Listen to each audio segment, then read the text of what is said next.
Okay, everyone, I believe I am live. Do we have anybody waiting in the chat room? And most importantly, can you hear me?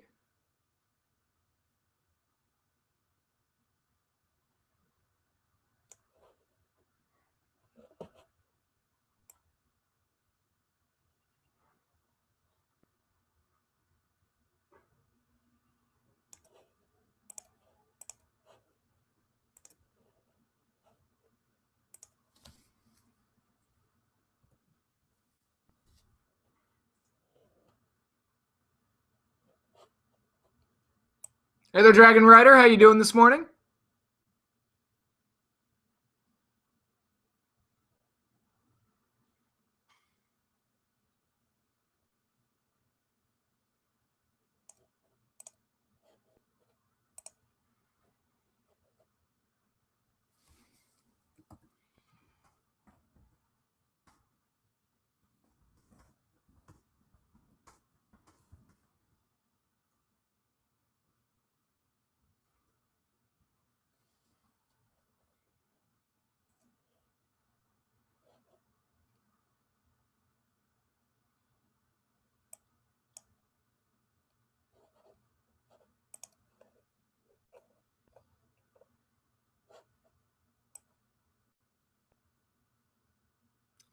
Ready for Sakura Genesis tomorrow morning? I don't know if I'm going to be able to watch it tomorrow morning, but yes, I do want to see it. The main event is Okada versus Zack Sabre Jr., which is a really super interesting match. I don't think Sabre Jr. is going to win the title, but I still want to see that match. I think they could do something really cool together.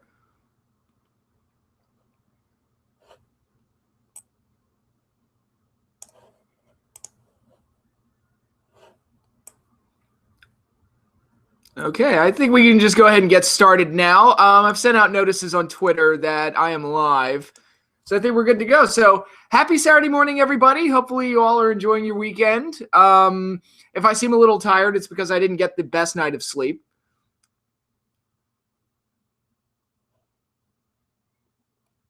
Yeah, and sorry, I'm just watching.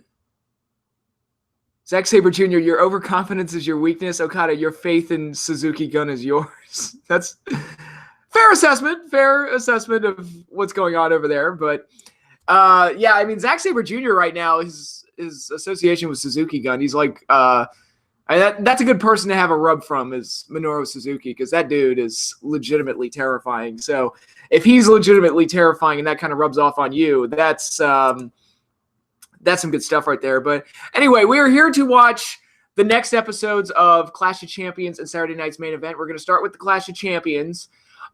This is Clash of the Champions number 5, which is the very first Clash of Champions of 1989, which was a very good year for NWA/WCW. That was the year that gave us the Ric Flair versus Ricky Steamboat trilogy, which are some of the greatest matches of all time. Actually, the second match of that trilogy happens in the next episode of Clash of Champions, the 6th one, Ragin' Cajun, I believe it was called, and that's their big 2 out of 3 falls match. Can't wait to watch that one again. That one's going to be great. But here we've got Clash of Champions St. Valentine's Day Massacre, which WWE had a pay-per-view in 1999 called St. Valentine's Day Massacre, and it's man, last week we had Seasons Beatings. This week it's St. Valentine's Day Massacre. Did the WWE take all their crappy pay-per-view names from like old episodes of the Clash of Champions? Because if we get to a point where there's a Clash of Champions Great Balls of Fire, I'm really gonna.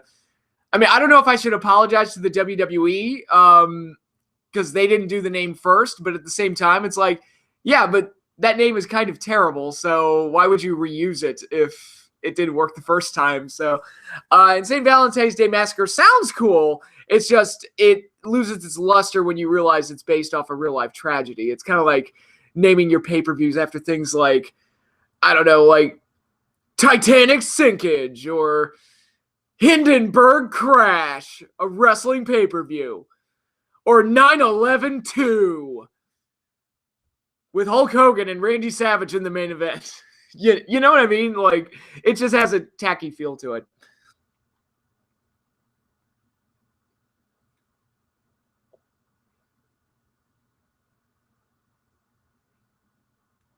I've heard that Steamboat winning in 56 minutes was Flair's idea and that the match wasn't planned out in terms of moves or spots. I've heard that as well.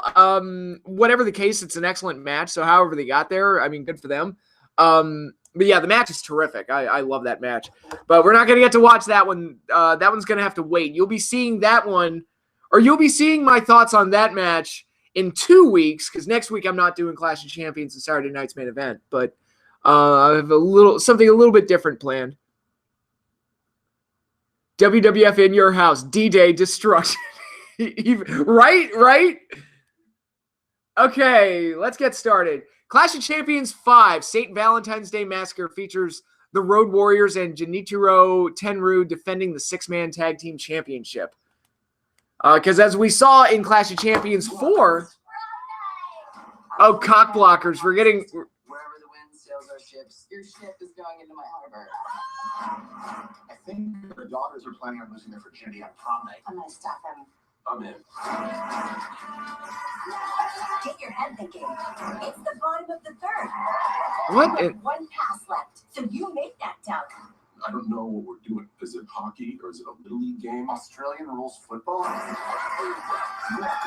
Maybe they are. That movie looks terrible. But anyway,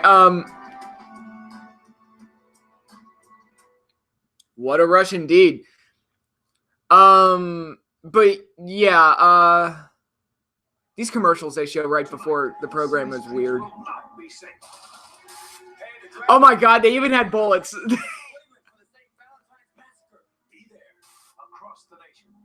They even had like little bullet sound effects going across the screen. I should note that this show aired on February 15th, the day after Valentine's Day, so somewhat relevant. Now, Superstation TVS presents Clash 5, St. Valentine's Massacre. You'll be there. You be there. Clash of the Champions 5, the St. Valentine's Massacre. Next.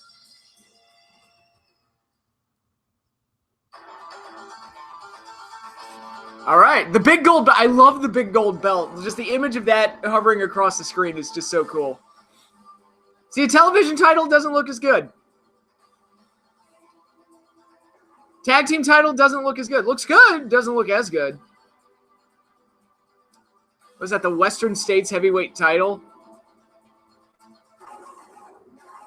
United States title?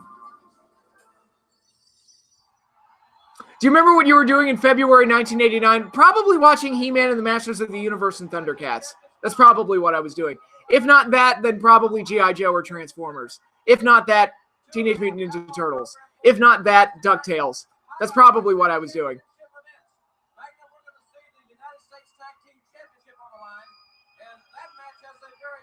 Big gold, greater than every other belt. It's up there. It's like it's that one and the Winged Eagle belt from WWF that are my two favorites. To the varsity club, but it was different then because then it was Kevin Sullivan and Dr. Death. But they made it very clear when he won that title that they worked as a unit. Yeah, the colored straps that WWE does that make, like, especially the Cruiserweight belt, does anybody else feel like that makes the belts look like fruit roll-ups or something? Like, they look edible.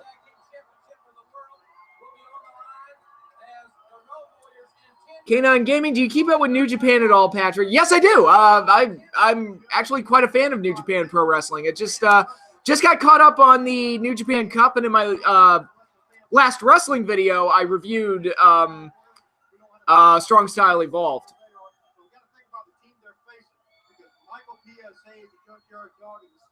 Maybe an unlikely trio, you might say, but with the explosiveness of the Stinger, and with the experience of the Junkyard Dog, and with that key elder, Michael P.S. Hayes, he took the Freebird to such great heights. They should make that a snack at the stands, gummy belts, right? Yeah, let's give them ideas. Also, fans are going to see the Midnight Express with Jim Cornette versus the Russian assassin Steve Casey. And Hacksaw Butch Reed, you're going to see Rick Steiner take on the New Zealander Rick Morgan, plus Nature Boy Rick Flair will be here, Lex Luger is here wrestling, and Ricky Steamboat's here. And with Flair and Steamboat in the same building, it could be very explosive. Definitely a jealous involved there, but yeah, we're going to look at the two different methods. Like Ric Flair is going to be styling and profiling the likes of which we've never seen. He's got an entourage here again tonight. He's really going to set everybody back on their heels. Ricky the Dragon Steamboat, in a couple of days, he's got the biggest match of his life. He's going to be sharpening his. Yeah, so this is right before Chi-Town Rumble. Because they're kind of hyping the Flair Steamboat title match.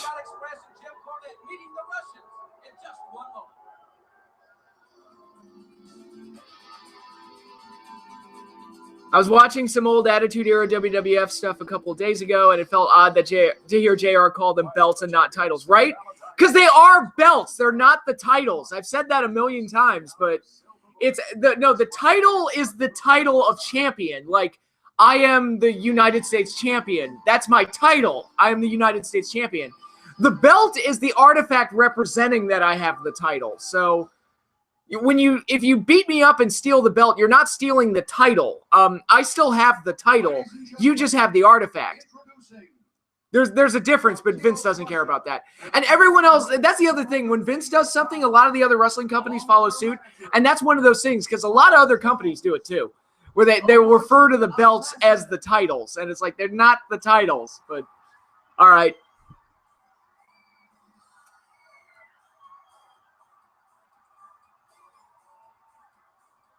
So you're saying your college degree isn't your title? Yeah, exactly.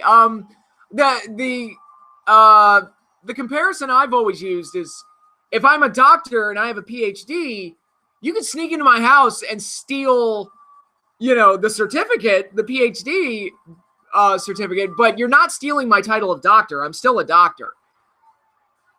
Unless I decided to put up my title of doctor in a wrestling match and then lost. Then I would no longer be a doctor, but no, if you steal the artifact designating that I have that thing, then I have that title, then no, you're not stealing the title. You're just stealing the artifact. All right, we've got the Midnight Express versus the Russian Assassins. It is really weird seeing Jim Cornette as a babyface, because that dude, he was just tailor-made to be a heel. He just did a machine gun thing with the tennis racket. I'm like, I dare you to get away with that today. Dare you to try that today.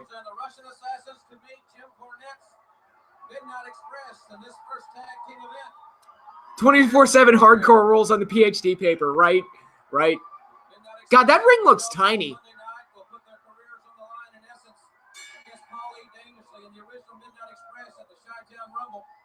Yeah.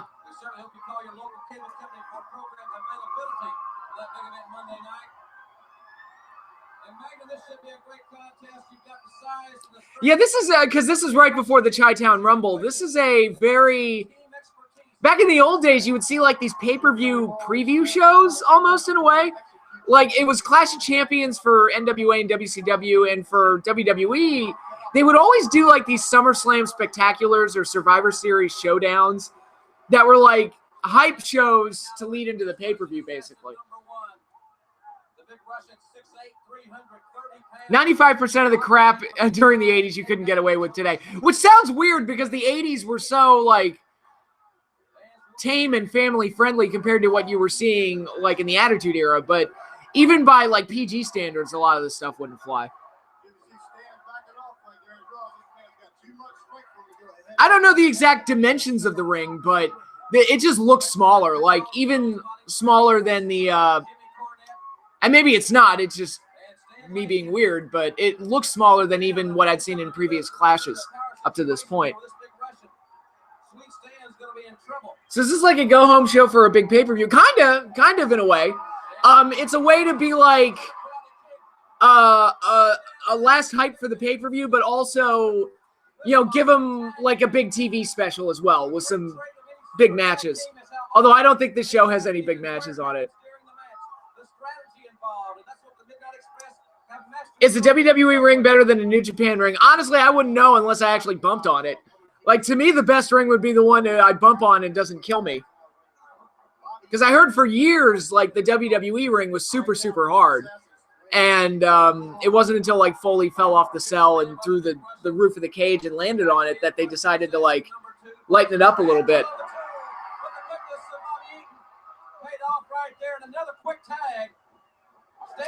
Stan Lane getting a shot in.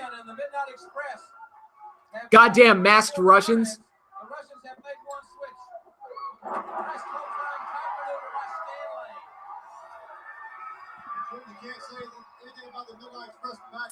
Have you seen this week's NXT? Yes, I have. Ciampa versus Gargano. It's official. We got it. Awesome. I'll have more to say when I do my WrestleMania weekend preview video, but yeah, I'm really excited we're getting that match.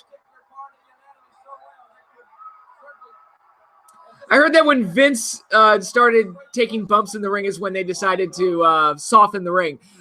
Yeah, I wouldn't be surprised if that's what was going on.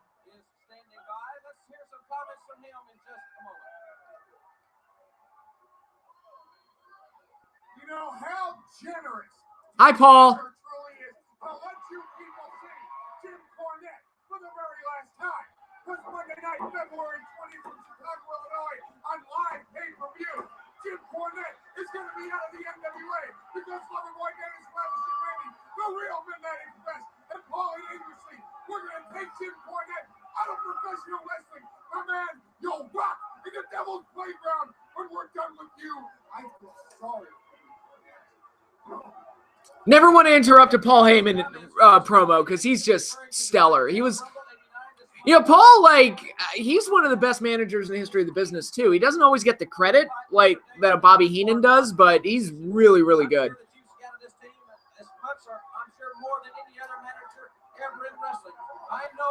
The Russian Assassins, and none of them are Russian. Hey, it's theater, dude. It's, it's how it's supposed to be, right? You're just hiring actors to play a part.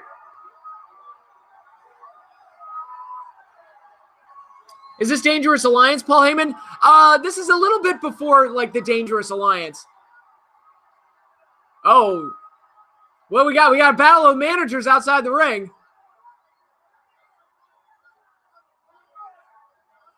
Referee. Boom. Oh, Paul Jones. Bad move. Midnight Express are beating up the manager.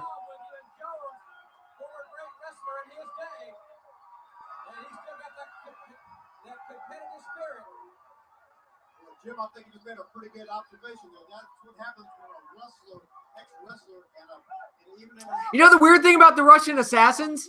They're wearing red and yellow. So they kind of look like 93 Hulk Hogan a little bit, but they're Soviet. I am a real Soviet. No, as a matter of fact, I'm going to speed things up. My game plan for Monday night. Oh, now Paul Heyman's at the booth with JR.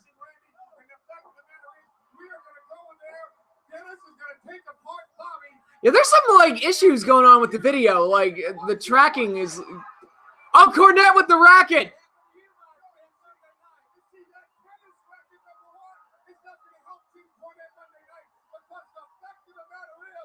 I am a real Russian assassin. Fight for the right of Joseph Stalin. But anyway, yeah, there's... I think the master tape on this one got damaged because there's like some tracking issues going on here, but it's the best version that's available, most likely.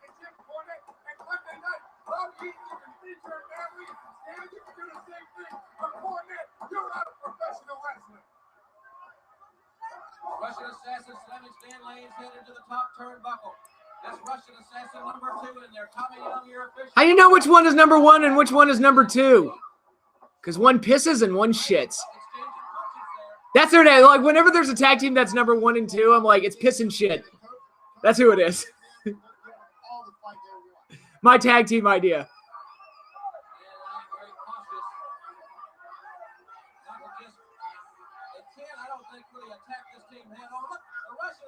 I mean, it can't be any worse than the Ding Dongs, right? Do you have any VHS recordings of pay-per-views you ordered? Not anymore. Those are long gone. But I remember the first pay-per-view I ever ordered was SummerSlam 1991. And I had that tape for a really long time. Like, that one lasted... the last time I watched that one, I believe, was like 2004. So that one lasted a really long time.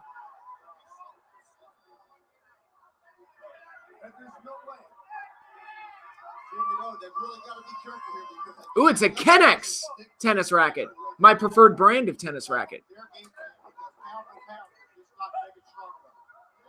You know, if you watch this, look at all the tactical errors Cornette's made. Look at all the strategical errors Cornette's made. He's so obsessed with Monday night. He's so obsessed with getting the ball in agency. Big hair, bear hug by the Russian bear. It is so weird seeing Cornette as a face manager. It's just so strange. It's like you don't expect it from Jimmy.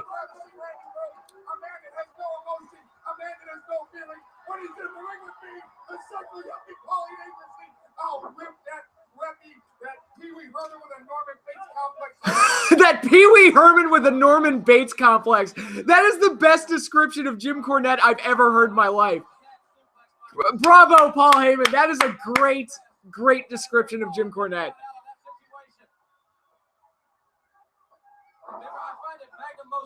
I converted all my old VHS pay-per-view recordings to DVDs and then put them on a hard drive. I wish I had done that, but I just never got around to doing it.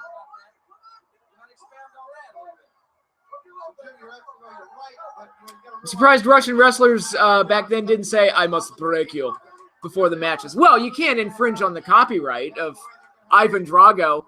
I say half joking, realizing there was a wrestler called the Italian Stallion that we watched last week. God, this tape's in really bad shape.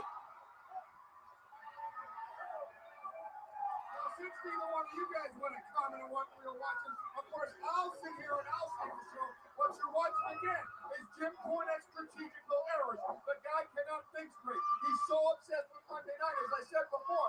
He's making these mistakes from outside the ring. Can you imagine what's going to happen the very first time he makes a mistake from inside the ring with Loverboy Dennis, a professional athlete, with Ravishing Randy, a professional athlete, a man that used to be a bounty hunter, a man that tracked criminals for a living. Can you imagine what's going to happen? I tell you what. That must be an exciting life, being a bounty hunter. Like an actual bounty hunter. Like dog. Well, certainly that will be decided. The talking will cease on Monday night. Bear hug by Russian Assassin #1. Piss and shit. So it's like, if that's Russian Assassin #1, then that's piss. The Russians are dictating the pace. It is methodical. It is deliberate. And that is exactly what Jim Cornette... My Star Wars VHS tapes and Jurassic Park tapes miraculously still work well. Well, you know what? I don't even know if a lot of my old VHSs still work because I don't have a VHS player anymore. Like, I just don't have one. So it's like, they might still work. I don't know.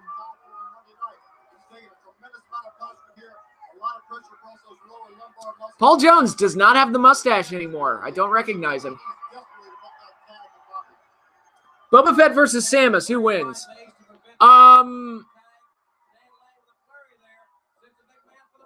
It's a good question. I don't know. I'll say Samus because Samus is the good guy. That's easy enough, right? It's like somebody asked me who would win, Gamera or Godzilla, and I'm like, if they did it in a movie, probably Gamera, because Gamera would be the good guy monster. That's probably how it would go down. Oh, shit, just got the tag.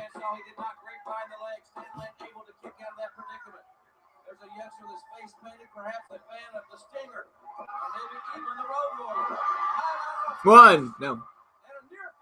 Good girl, you mean? Oh, sorry. Good woman. She's the good woman.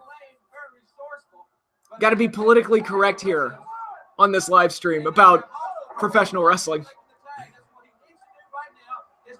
Have you played the new Metroid game for 3DS? It's pretty good. I have not. Honestly, the last new game I played was Legend of Zelda Breath of the Wild, which I enjoyed, but I still haven't gotten through everything yet. I haven't done all the DLC of that game yet. Actually, now I'm thinking about it, I might knock that out tonight. You know, I've got nothing else to do, so.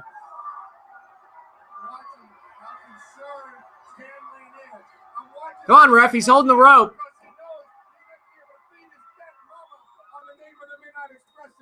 Look at Bobby Eaton. He's so concerned because he can't feed his stinking Alabama family on the name that Dennis Conner and Randy Rose built. And Jim Cornette, what is he going to do after Monday night when he can no longer feed his family? Missed the shot. Are we going to get that hot tag?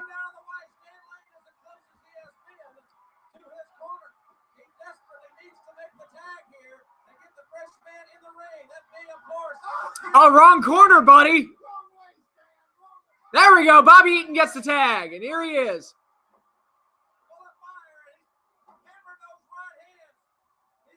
Meeting of the minds.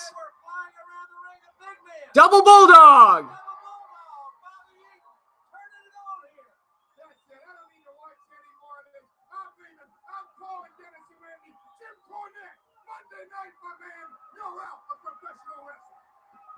Referee, you need to get some people out of the ring there. Oh, what the hell? The Russian Assassin just headbutted his other guy by accident. How do you accidentally headbutt somebody? Top rope splash. 1, 2, 3. Midnight's take it. And as the shitty stock music plays, the babyface team of the Midnight Express with their courageous manager, James E. Cornette, are the winners of our opening match tonight. It was an okay match, a little sloppy at points, but it was solid. And you know, it's a nice, like, I guess, tune-up match for the Midnights heading into their bigger match at Chi-Town Rumble. Solid match.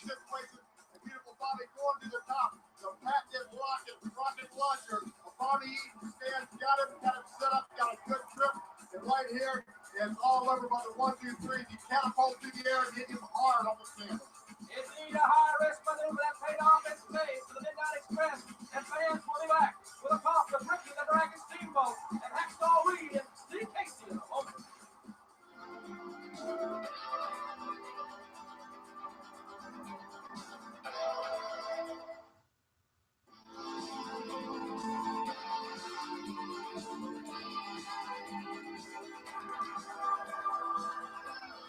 Okay, Butch Reed versus Steve Casey. But first, we've got an interview with Ricky the Dragon Steamboat. Oh, there's Richie. He's got his kid with him. Oh, he's so cute.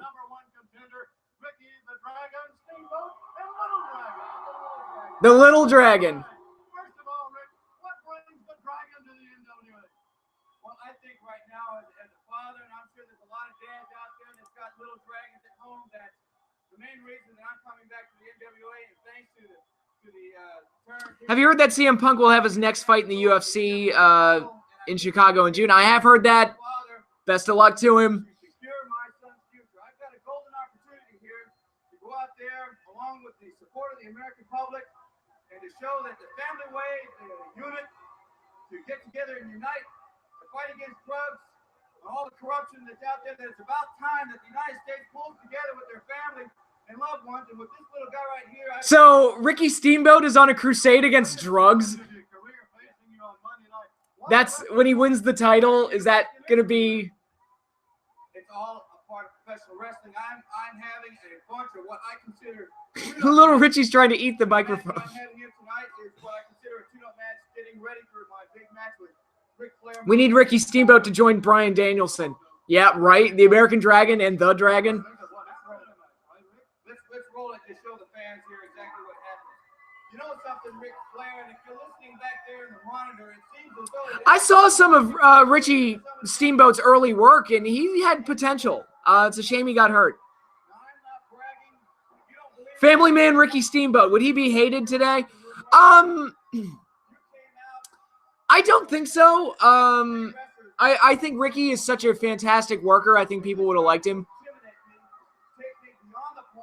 regardless. But stuff like, yeah, the family man and I'm going on the war on drugs, like that type of stuff feels forced.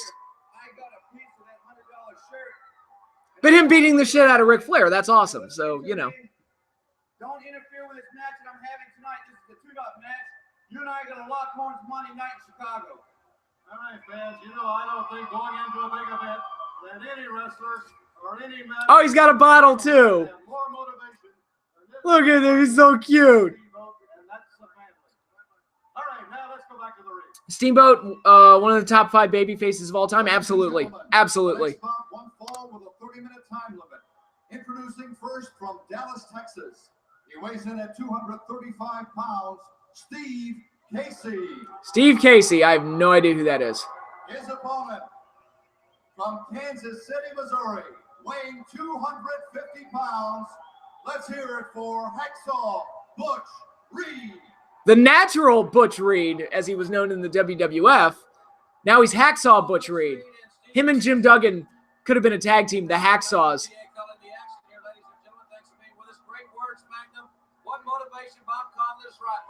I mean, why the hell would you take the name Hacksaw when you've got Jim Duggan running around? You can't get any better philosophy in life than Ricky the Dragon Steamboat is exhibiting. He isn't just talking about it, he is making it all happen. And he's got all his dreams ahead of him, and it's all going to come to a head Monday night. Stephen Casey, the Metroplex of Dallas, Texas, collar and elbow tie-up. Hacksaw Butch Reed. Butch Reed, the man who's the reason Honky Tonk Man won the IC title in 1987. I'd heard that story, yeah. Apparently he no-showed, and he was supposed to win the IC title, but when he no-showed, Honky Tonk was put in that spot instead. And that IC title was won from Ricky the Dragon Steamboat, who we just saw. Bunch of connections here. Bunch of connections.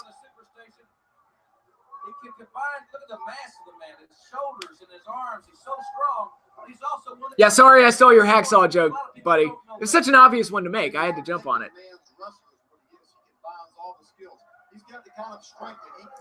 Okay, now this match reminds me of Dr. Death versus the Italian Stallion from last week. It's like, okay, can we wrap this one up in a hot 5, or are you going to go on for 15 or 20 and go way too long? Because I feel like Butch Reed should just kill the guy in like less than 5 minutes.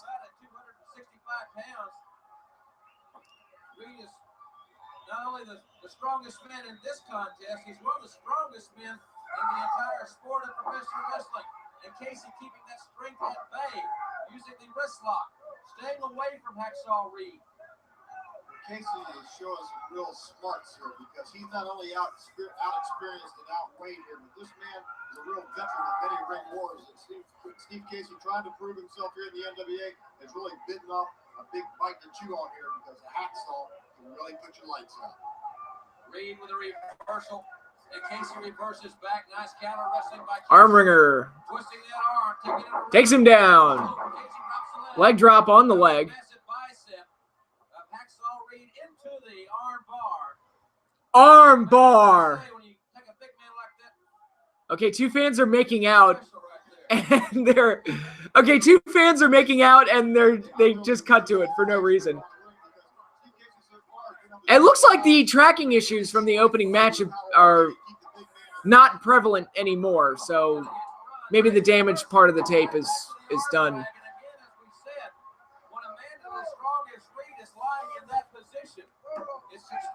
Okay, there's this kid in the crowd that's doing like a John Cena "you can't see me" thing. And this is years and years before John Cena was even a thing. So is that kid a time traveler? You a time traveler kid? Was that John Cena? I don't know.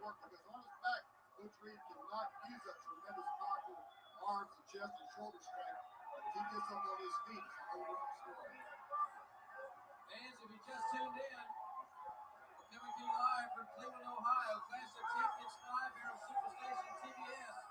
And coming up in our next segment, Nature Boy Ric Flair and his Hold 1, arm drag. Hold 2, arm bar. Hold 3, the Saskatoon spinning nerve hold. Hold 4, arm bar.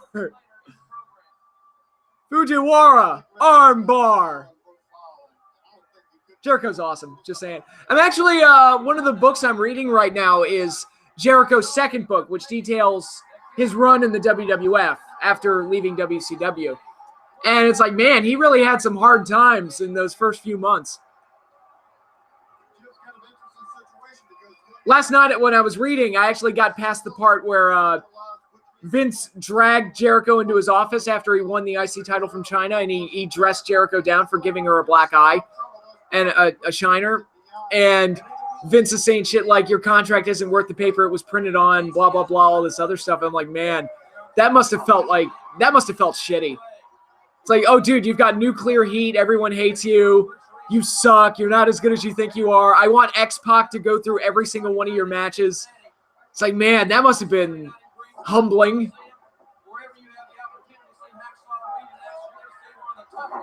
If you can't have a good match with X-Pac, you can't have a good match with anybody.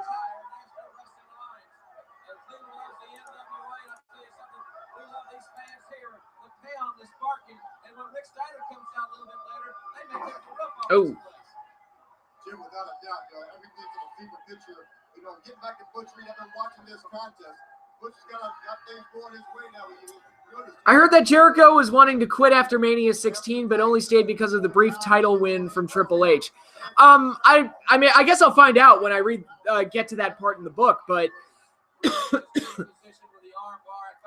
yeah, it sounds like he had some rough goings there in those early months, but that bit on Monday Night Raw where he won the belt from Triple H, one of the greatest moments in Raw history. I remember watching it, and I was like getting goosebumps when when Jericho won the belt. I was like, oh my god, and I was like, instant messaging back in the day when people would instant message. I was like, dude, turn Raw on. Jericho just won the fucking belt. It's like, what? You mean the IC belt? No, the belt. Jericho just won the world title. And we're like, holy shit. I'm like, I'm right. Holy shit. And then they nixed it and did that whole thing. But, that half an hour of television was very, very exciting.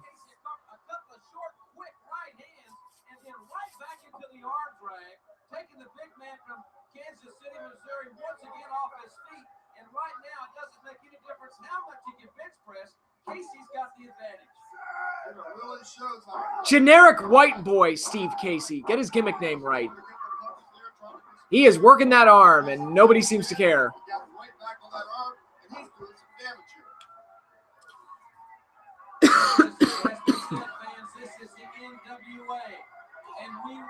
There's referee Teddy Long.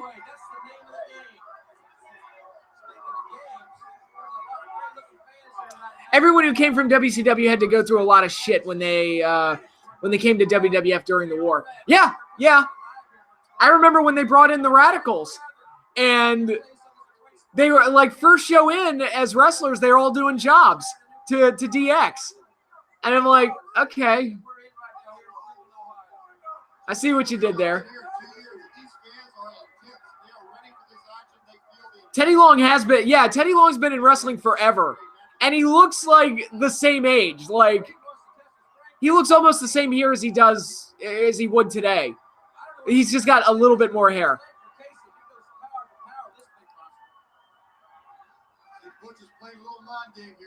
Okay, I already talked about it. I feel like this match has already gone on way too long.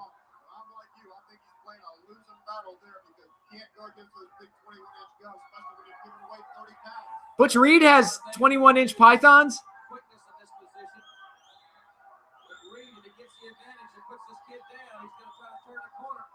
The guys that came in from WCW after it had died got it the worst. I mean, DDP and Booker T had to eat a ton of shit when they got there. I mean, my God.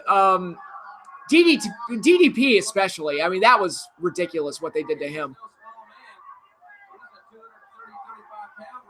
This is one of those matches where the fans are more interesting than what's going on in the ring. Just, they're doing the test of strength right now, but it's like, I don't care. Like, I know that Butch Reed is stronger than Steve Casey, so why are you even doing this? That would be like Bret Hart getting into a test of strength with Hulk Hogan. It's like, yeah, I know how that's going to end. They have time to fill. They got to stretch every match out. Yeah, apparently. Who better than Kanyon? I really liked Kanyon. I thought he was a talent, and just never got the break that he probably deserved.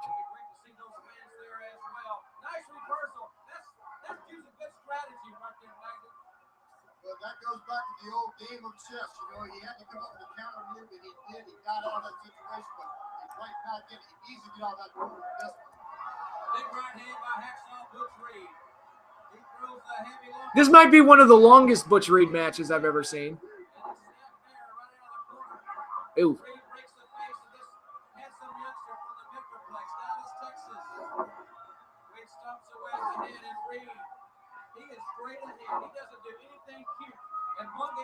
He doesn't do anything cute.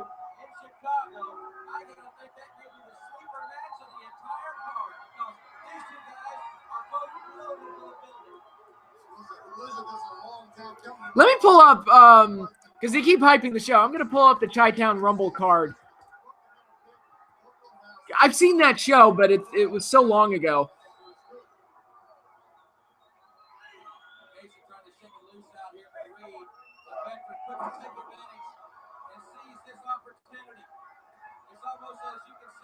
Okay, the card for Chi-Town Rumble 89. Michael Hayes versus Russian Assassin 1, Piss. So Michael Hayes versus Piss. In a match that went 15 minutes. Jesus. Sting versus Butch Reed. Sting won that match, a match that went 20 minutes. I mean, at least that's Sting. I can understand that. The Midnight Express versus the original Midnight Express. Jack Victory and Randy Rose, which is oddly enough not the original Midnight Express. Loser leaves NWA match. And that got 15, 16 minutes. That makes sense. Mike Rotunda versus Rick Steiner for the World TV title. 16 minutes. Rotunda won the title in 16 minutes. Lex Luger versus Barry Windham for the U.S. title. That got only like 10, 11 minutes. The Road Warriors defeated the Varsity Club for the NWA World Tag Team Championship in a match that went about 8 minutes. That's about how long I'd expect that match to go. And then Ricky Steamboat and Ric Flair had their 23-minute main event where Steamboat won the title, which is an excellent match. One of the best matches in both men's careers.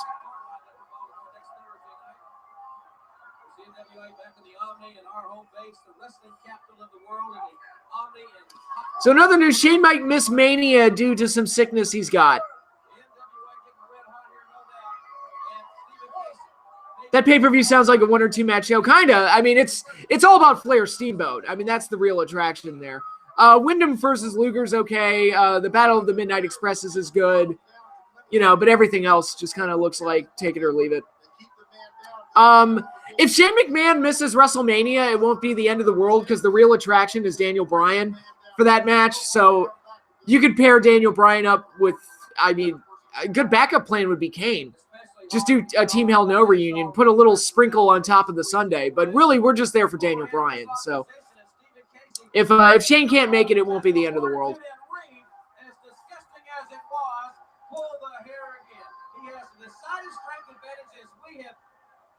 On many occasions against just about everybody he wrestles, and when he resorts to those tactics, it's most distasteful. Well, it gets back to psychology. The true one-match Mania is 13. Yes, like absolutely yes.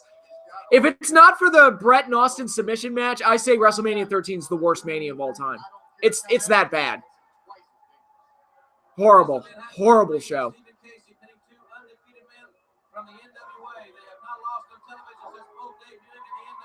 Steve Casey was undefeated? Find that hard to believe.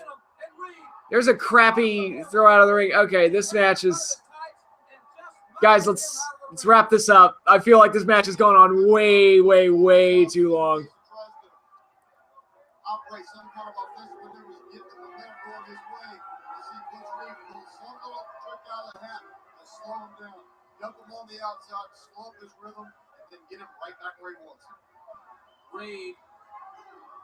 Suplex inside the ring. Suplex outside, back in, and Reed tell the referee this is it, count him out. And Reed with a little lax cover there.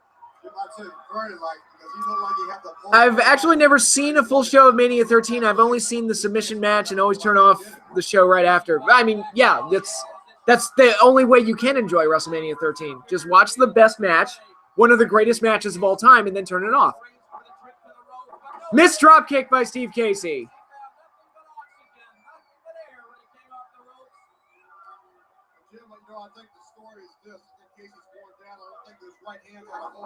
Some people do like the Chicago Street Fight from Mania 13. I was never really a fan of it. I just thought it was like a bland car wreck like type of match. I mean, it's not like the worst thing ever, but it's just on a show loaded with nothing, it was just another thing that left no impact on me.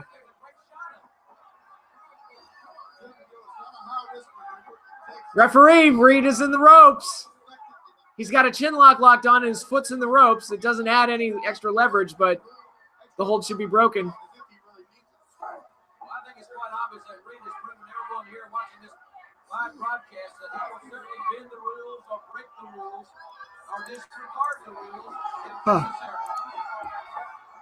I hope Sting is watching this because he could definitely expect. Okay, we get it. Butch Reed cheats. He's powerful and he cheats. Beat the jobber. It's like you've made all the points you want to make. And use his strength, but he'll be wrestling a man. Oh my God, this match is going on forever.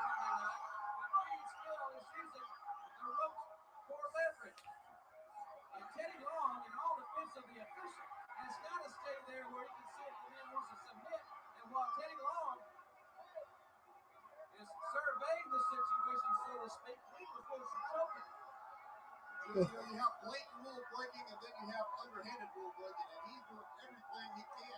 I'm not breaking the rules, man. I'm not breaking the rules. If the camera doesn't lie, Butch, I saw you. We all saw you. If this were happening today, there would be a loud "Let's go jobber" chants. That'd be funny.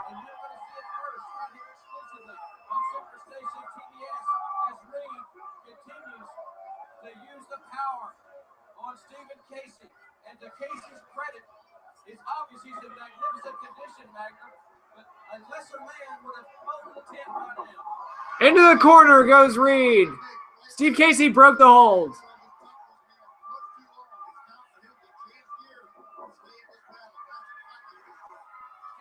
Steve Casey, like, he looks like a mix of like the Midnight Express and Lex Luger, but with none of like, you know, he's got the long blonde hair. He's got somewhat of a physique, but he doesn't look like, he looks like a lesser version of those things I just described. Monkey flip. He monkey flipped the black guy. Is that racist? Is that racist? I don't know. I don't know what's racist anymore. Everything's racist. Oh, he caught him. Gorilla press slam by Butch Reed. Slammed him down.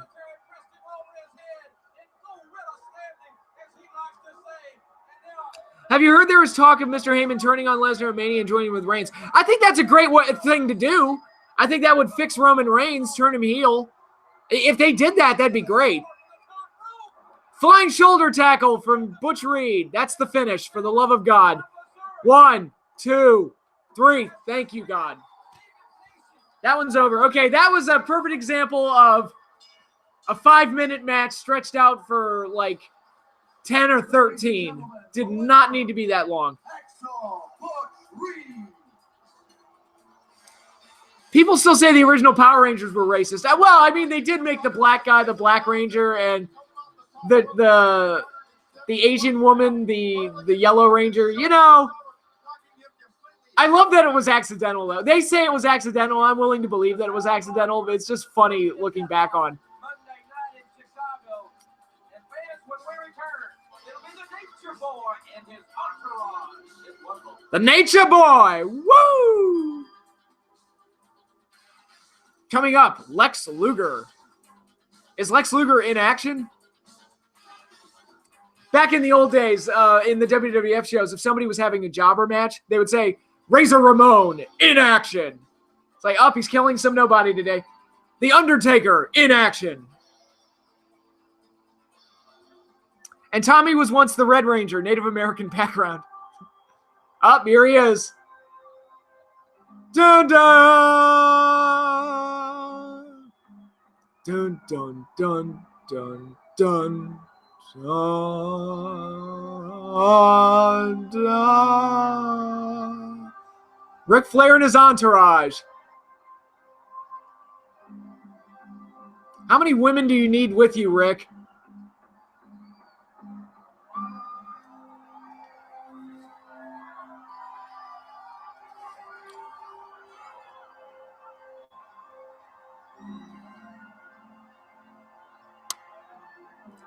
What did you think of the 1-2-3 Kid beating Razor on Raw? It was awesome. It made Waltman a star like instantly. Really good storyline. They did a lot to build the rematch, which was like the $10,000 challenge. I remember that. I thought it was really well done. It was one of those early like Raw moments that was really good. I wonder if little Charlotte was watching back in '89. Daddy, why are you fucking all these women?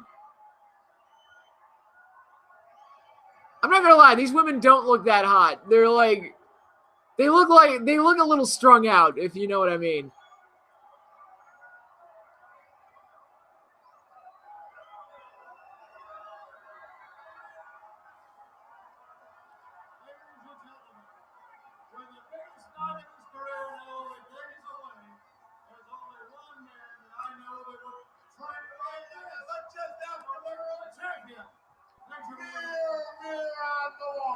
Mirror, mirror on the wall. Who is the fairest of them all? I want Ric Flair to play the evil queen in a Snow White. A wrestling-style Snow White retelling would be awesome. There's an idea for a show in the WWE Network. WWE Fairy Tales. Have the wrestlers act out fucking fairy tales. It'd be great. It would be terrific. The Cruiserweight division could play the Seven Dwarves. It would be amazing. It would be amazing. I wonder how many illegitimate children Ric Flair has. Well, I mean, he said he's had sex with like several thousand women, so... You know, it's like that old Seinfeld bit. It's like, what, you never snuck one past the goalie? Like...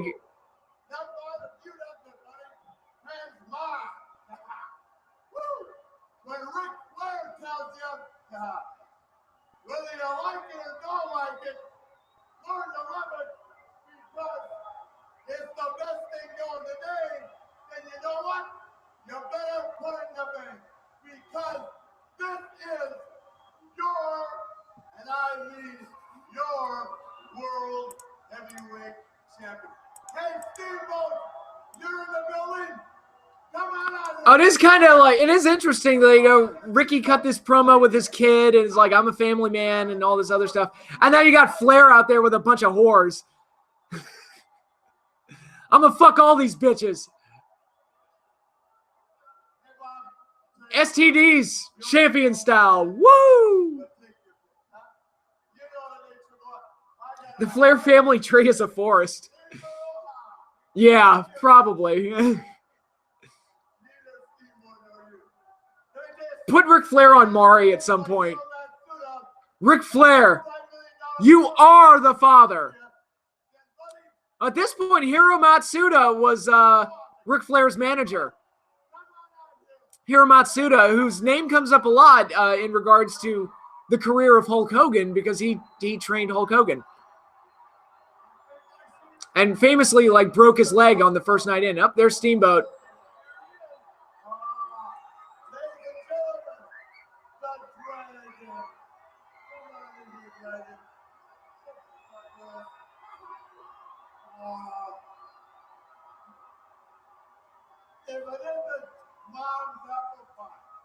Mom's apple pie? You got to be born the same woman every night. You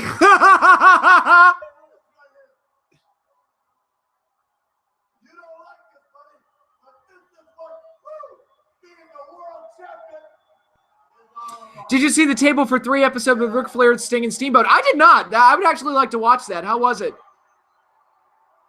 That would actually be a relevant one based on these live streams I'm doing. Oh, Ric Flair loves pie. I don't doubt that at all.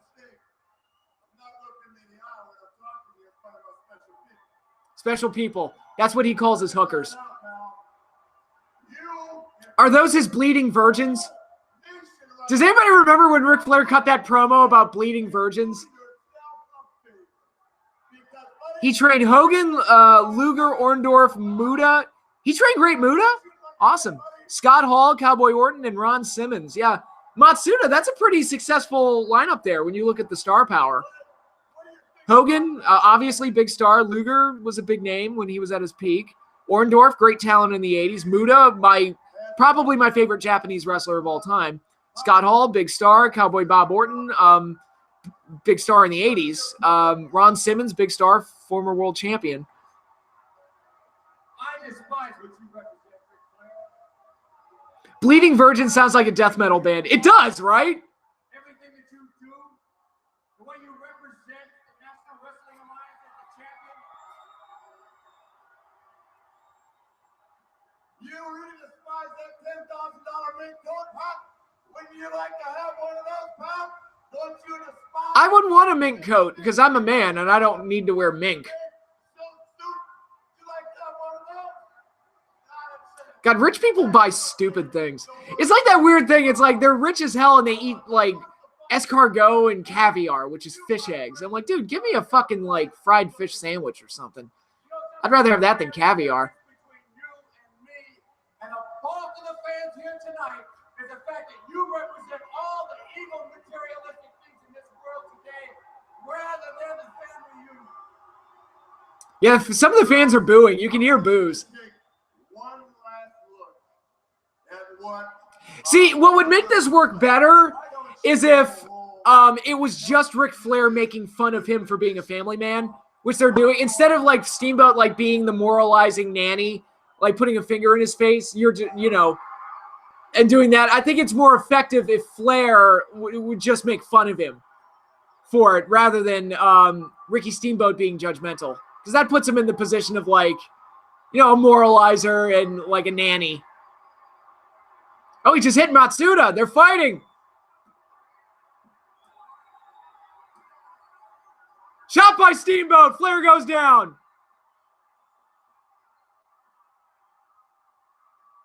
Ripping the shirt off. Ripping the pants off.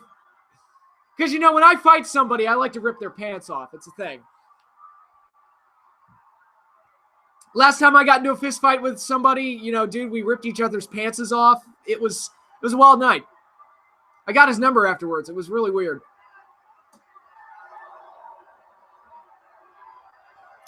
I love seafood. That's the thing. I love seafood. I could eat shrimp, crab. I'm a Marylander, so hard-shell crab is a thing over here. But I love crab. I love most type of fish. I love salmon.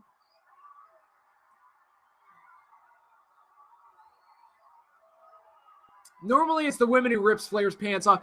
You know what? I'll say this. Those pants came off really easily. It's almost like he designed it that way. Ric Flair's in his skivvies. Down to the skivvies.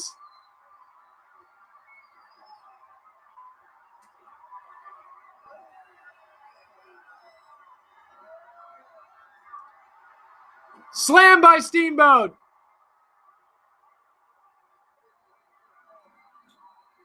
Back body drop in his underwear. I've heard of the wrestling term showing ass, but Ric Flair's dangerously close to making that too literal. Flying crossbody by Steamboat. Why is he pinning him? It's like, dude, it's not a match. Hiro Matsuda getting some shots in. Flair getting that heat back. It's 2-on-1, by God. Somebody needs to help Ricky. It's like Ricky started it. God. Somebody threw something in the ring. I think it hit either Steamboat or Flair. I couldn't tell who it hit.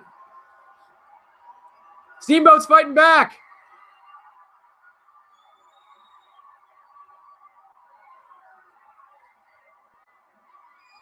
Flip up and over by Flair. And down he goes. I'm imagining Charlotte having her eyes covered by her mom during this. It was like, well, would you want to see your dad, like, flipped around in your underwear?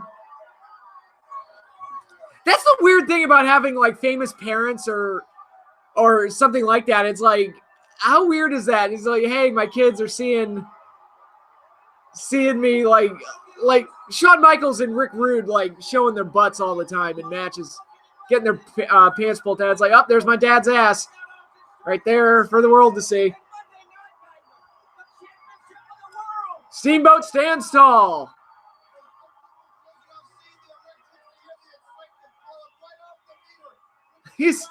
Steamboat put on Flair's tie, and he's like tying like what's left of the pants around.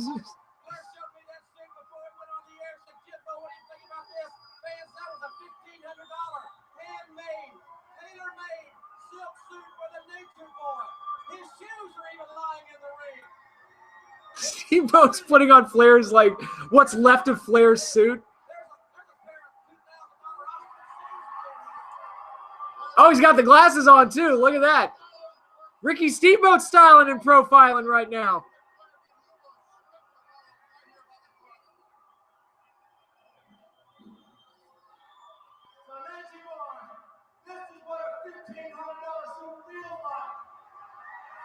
Oh, and now he's spitting on the suit.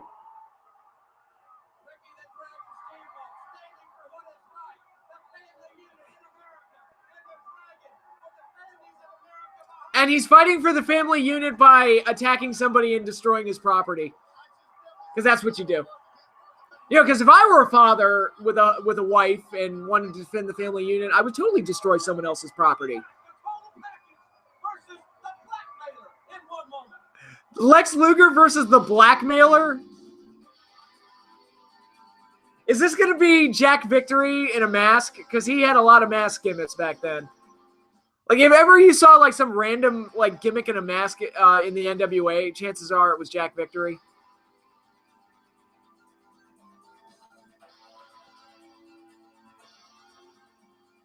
I heard the NWA wanted to phase out Ric Flair because back in 1989 he was too old. He was getting close. I mean, he was... I remember thinking he was a little too old in, like, the early 90s. So, he can still work, though. I'm not saying he couldn't work. Hiro Matsuda all over this show. The Blackmailer.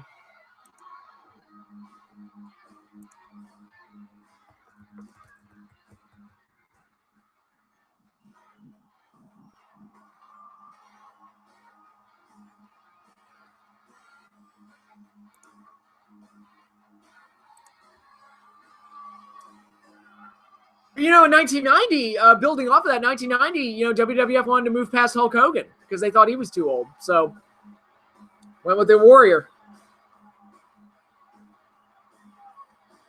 He thought he was too old in 1989, and then in 1999, he's having main events with Hogan. Right? Right?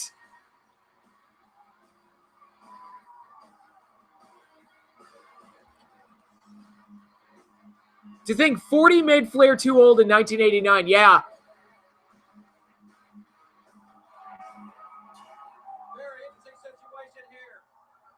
So he was like, so if he was 40 in 89, so he was like almost 60 when he had his retirement match against Shawn, right?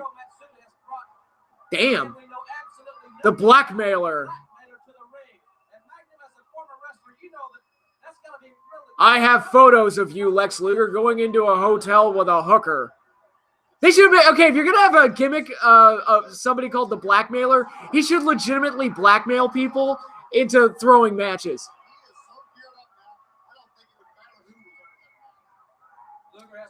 Well, I'm pretty sure it's Jack Victory under the mask. Let me check, actually. Let's pull that up. The new United States heavyweight champion against the awesome competitor, Barry Windham. And the strength that Luger possesses is really uncanny. Yes, that was Jack Victory. Would you think, why would they keep giving him max gimmicks? His name is Jack Victory. That's like a wrestling name if there ever was one.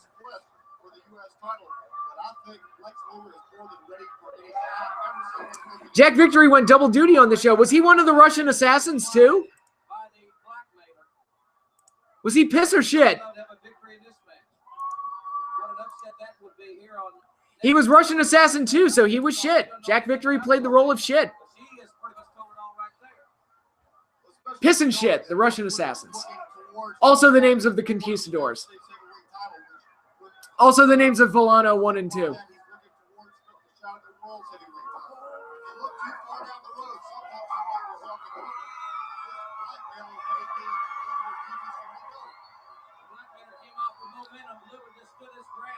Look at the physique of Lex Luger. My God. So developed. Massive. He's big and cut like a rock. That's my Vince impression for the day.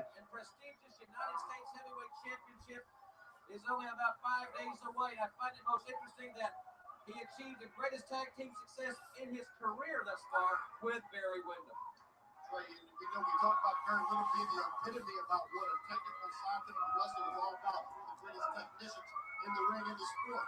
But Lex Luger has gone on record as saying many times that he has really become a student of the game. And if he hasn't been good enough before, he is trying to really perfect new maneuvers, new strategy that will help him attain these Boom.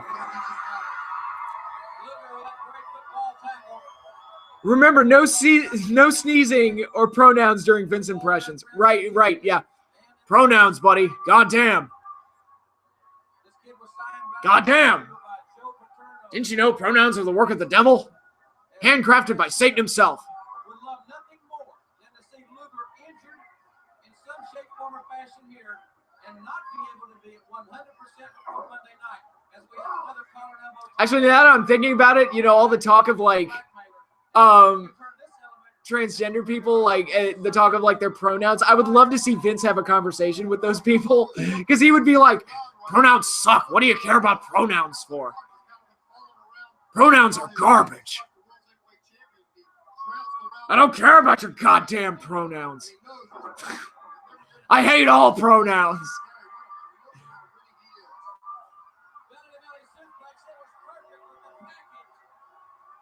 Luger just no soul to suplex. Luger is wearing these blinding, green neon tights. They're kind of, hurting my eyes. 6'6"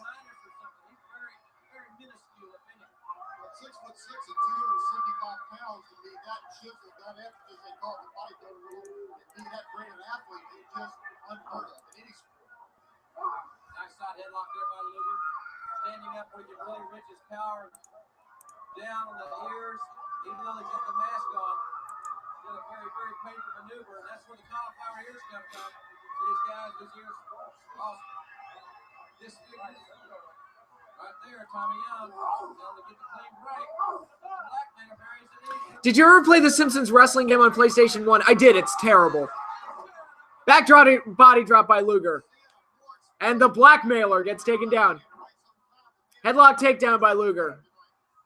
I see, though, Magnum, also that he's not showing. Yeah, the Simpsons game on PlayStation 1 is terrible.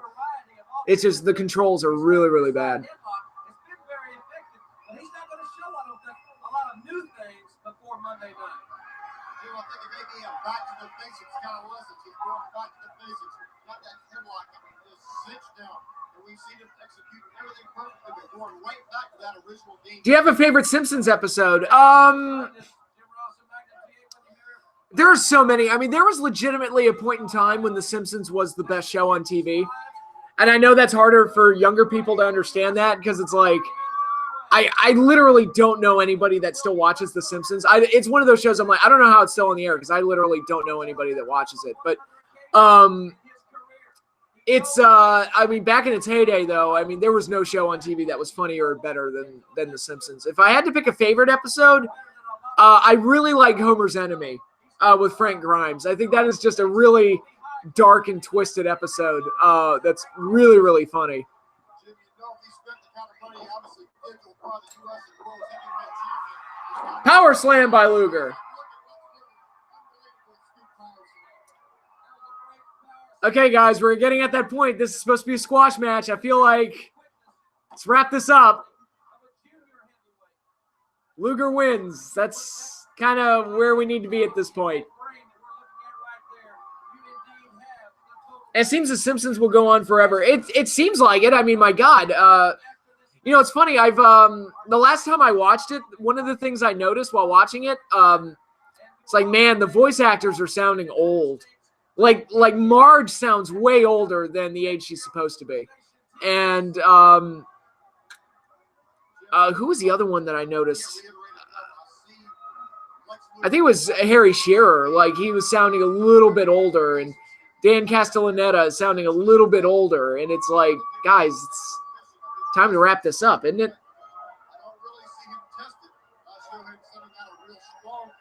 I don't need to wear any safety gloves because I'm Homer Simpson. Frank Grimes, or Grimy as he preferred to be called. Or Grimy as he preferred to be called. And the best thing about that episode, they could have easily gotten a celebrity guest to play Frank Grimes, but they didn't. They got they just used Hank Azaria to play it. I think making Frank Grimes as normal as possible made that story work. Oh, and Luger just flew outside the ring. The blackmailer got the advantage for some reason. But anyway, The Simpsons, that episode with Frank Grimes was so brilliant because he was like a normal guy being inserted into the insane world of The Simpsons. And it's like, what the fuck? How does Homer like have this house when he's a lazy slob? How does he constantly succeed at life despite not being able to do anything, despite being as dumb as a post? So yeah, it was a really nice commentary on the show itself. The Itchy and Scratchy Show! Wasn't Bret Hart on a Simpsons episode back in the 90s? Yes, he was. He did a guest voice. The episode where Mr. Burns lost his riches, lost his wealth, and Bret Hart bought Mr. Burns' mansion. I think, didn't he call Mr. Burns a pencil neck geek? You're not the only wrestler in the neighborhood, Mr. Hitman. The Shrieking Sheik lives right next door. Yeah! I'll take it. I remember that part. The Itchy, Scratchy, and Poochie Show is a brilliant episode. That episode is shockingly meta because it almost like predicted that it's like, look, the Simpsons are going to lose their magic at some point. That was a very meta episode, and you see so many shows do that where it's like, oh, we gotta add something hip for the youth. I think my favorite line in the episode, there was something. One of the TV executives was like, add up, increase the Rastafarian element by 30% or something like that when they were designing Poochie. And I'm like, yeah, that's how I'd imagine it would go.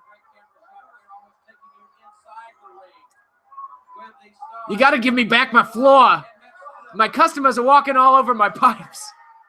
We'll pay your taxes, but I don't want to. Simpsons did it. Simpsons did it.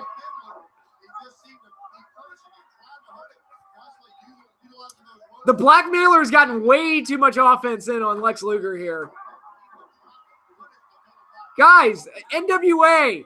Squash match. I feel like WWF had it down to a science. It's like, guys, squash matches. Star, loser. Star dominates. Gets moves over. Gets personality over. Wins it. Shouldn't be any longer than 5 minutes. Good God.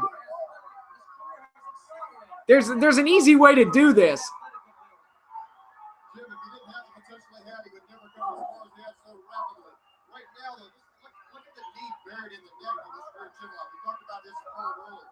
So you mean I've been playing an umbrella for 25 years?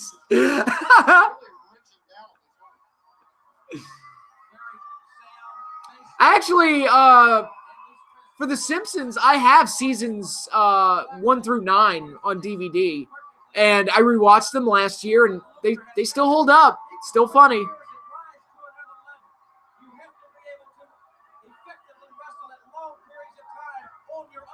As a kid, I wasn't allowed to watch The Simpsons since my mother hated it. It didn't stop me. I was the same way. My mom didn't let me watch it right away. I watched it anyway, but yeah, I wasn't allowed to watch it until I was 11 or 12.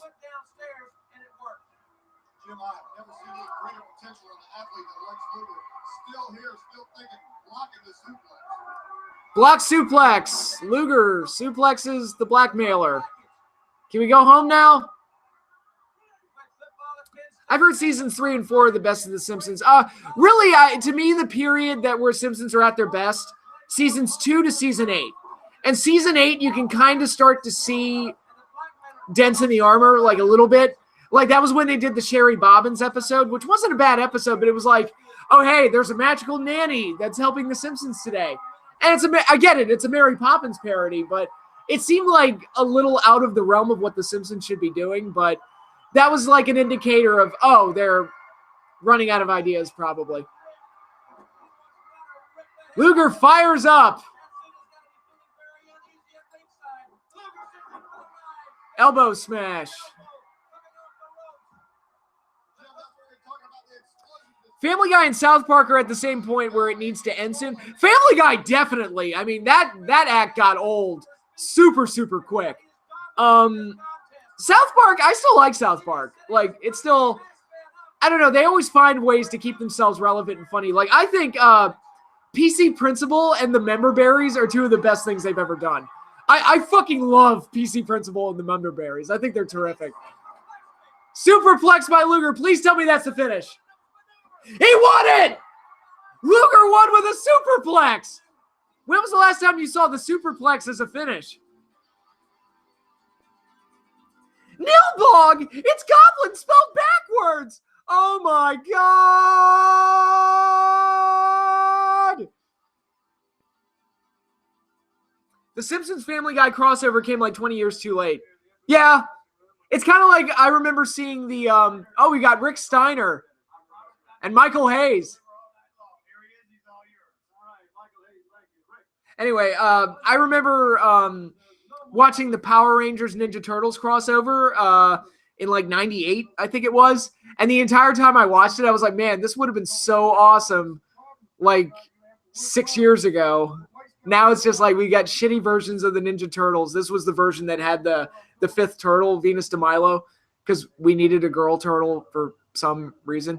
I mean, I'm not that I'm against female characters or anything. I was just like, why do we need a fifth turtle? Or what's wrong with the four? Like, it just felt wrong to have another turtle there.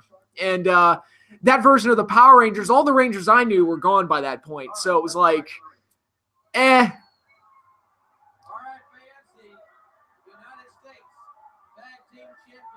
Varsity Club.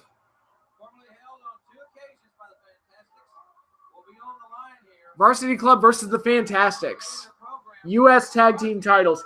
I feel like the Fantastics have been in every U.S. tag title match of the Clash of Champions. That's just their spot. They will be in the U.S. tag title match. Who's your favorite turtle? Well, besides Gamera. I'm just kidding. My favorite Ninja Turtle was Donatello. And it was actually funny. I have 3 siblings, and we all liked Ninja Turtles when we were kids, and we each picked a favorite turtle, and each turtle kind of matched our personalities. Donatello, even though I wasn't a genius, Donnie was the guy that liked sitting in his room and working on whatever project he was working on and liked to kind of be left to his own devices, and was always the one that was called on to help out, to put something back together or fix something or whatever. So I kind of identified with Donnie.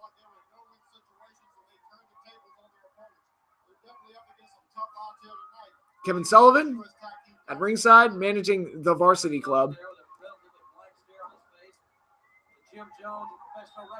Mike Rotundo with a fireman's carry takeover.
Been in awe of Tommy Rogers' drop kicking ability. I can say the same thing about the resiliency of a Bobby Fulton. These guys will not quit. I have never seen. Did you ever play the Super Nintendo Genesis Ninja Turtle games? Yes, I did. They were great. They're terrific. Some of my favorite video games. Turtles in Time on Super Nintendo is one of my favorite games ever. I love that game. That's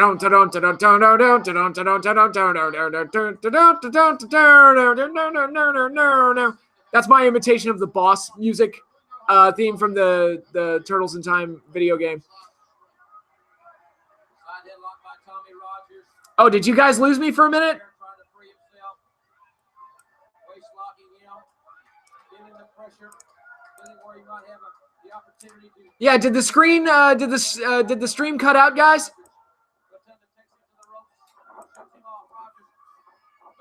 Leapfrog by Rotunda.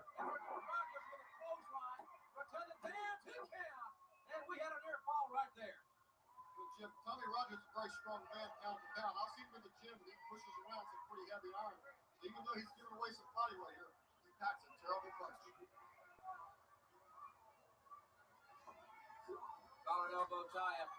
Okay, sorry if the stream went out. I'm sorry, but it sounds like we're back. I'm back.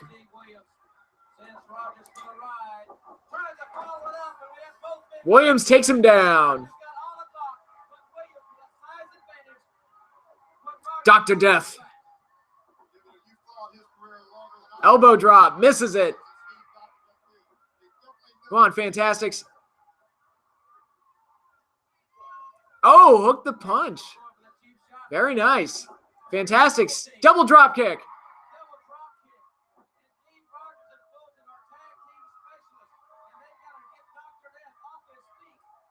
What is Fulton doing? He's doing like Rick Rude poses right in the middle of the ring.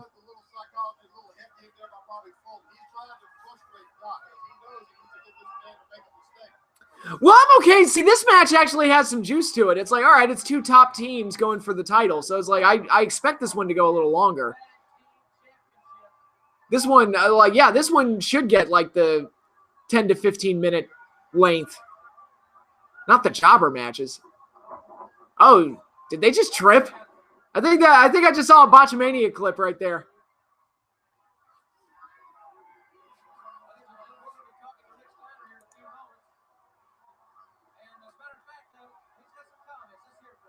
Oh, we got Rick Steiner cutting a promo.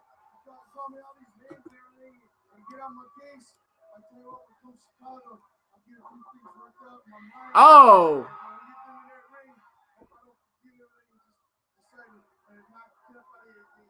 Is Rick Steiner drunk? Is he having a stroke? What's wrong with Rick? He sounds like he's about to cry and have a stroke at the same time. That was a weird promo.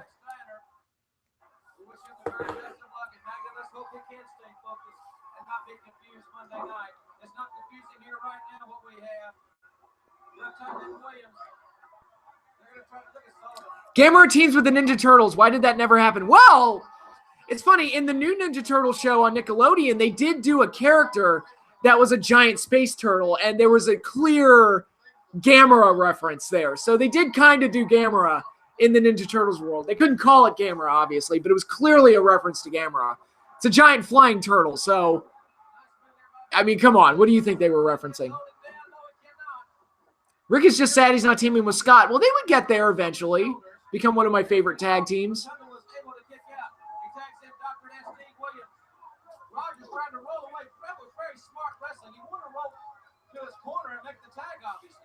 Halfway there, and then the lights went out.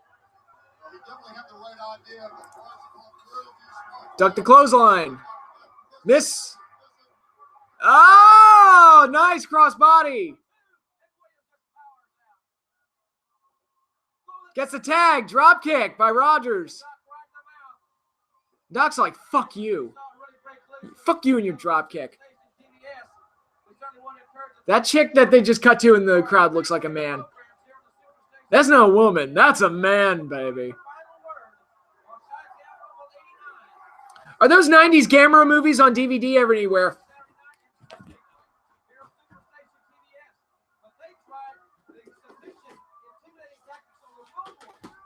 I actually have two. This is the 90s Gamera trilogy. These are my original DVDs that I got.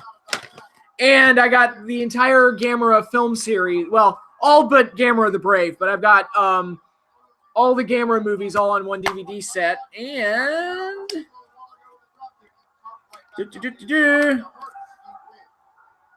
disc 4 on the set has the Gamera trilogy. So yes, you can get the 90s Gamera trilogy on DVD and Blu-ray. Absolutely. Whoop.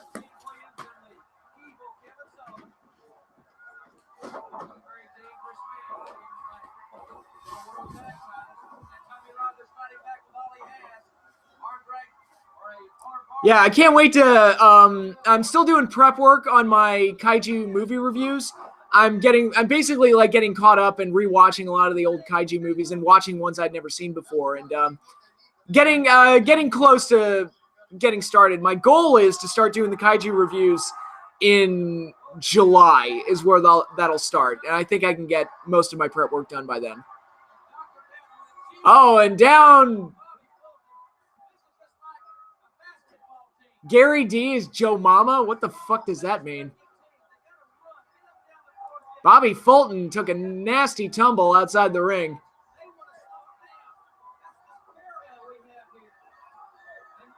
They were showing a bunch of those new Millennium Godzilla movies a couple months ago. It was my first time I ever saw those. Yeah, they're the Millennium films.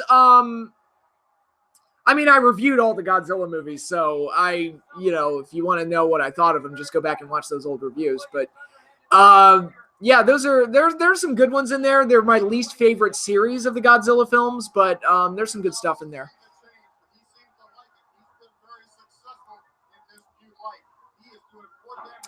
The Showa Gamera films helped the Godzilla movies become more goofy. Yes, they did. Yeah, because Gamera was doing these really goofy-ass movies. I've actually been rewatching those recently. I'm up to, I just watched Gamera vs. Jiger a couple nights ago.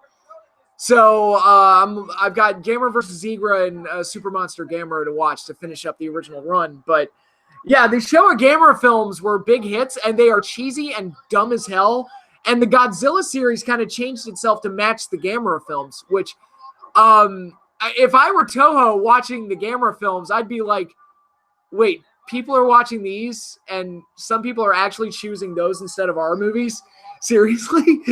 But, I mean, they were goofy and fun, and I think they won over the kids, and I think that was the big thing, is that they were taking the kids away from the Godzilla movies. And then in the 70s, that's why you started seeing Godzilla with, like, kids sidekicks, like in Gamera, or in Godzilla versus Hedorah, and various films like that. I really like Godzilla 2000. I did too. I like it. It's one of the better Millennium films, I think. And the funny thing about Godzilla 2000, I actually prefer the American version over the Japanese version. It's one of the few times where that happened, but I think the US version is superior.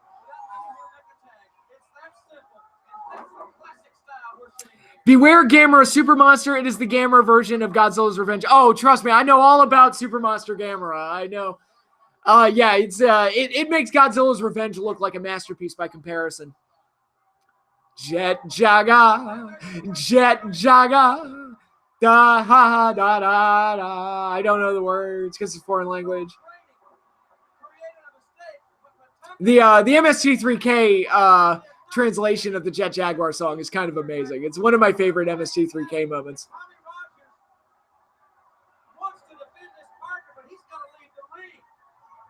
The referee is actually trying to get the illegal men out of the ring. Go figure. What a novel concept. I'm not drunk. You're drunk.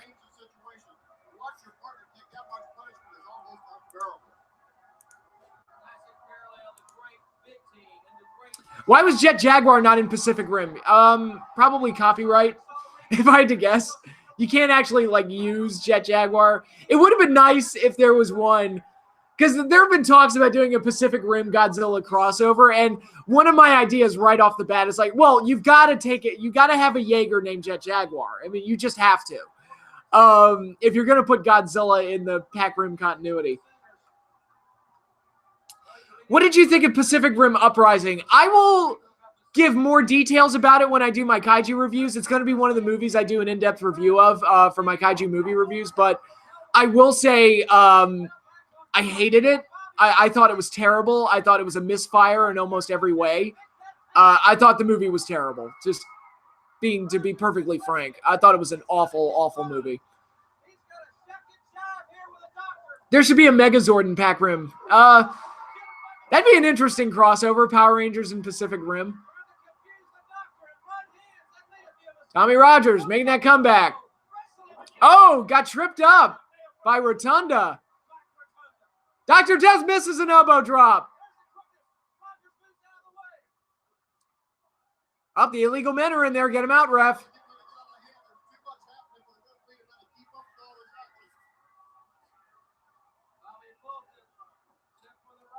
Fulton gets out of it. Takes the heels down. What was that? Rogers has the pin on Dr. Death. Rotunda gets a knee to the back of the head. Dr. Death rolls him up. 1, 2, 3. Varsity Club retains the North American tag titles.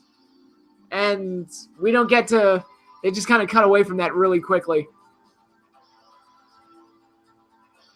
In an alternate universe, Tommy Rogers was a Green Ranger. Yeah, that was the best match so far, but it was okay. But it was the only match so far that I didn't feel like should have been like a squash match. You know? Is that Bray Wyatt Sr. year? Yep, that was Bray Wyatt Sr.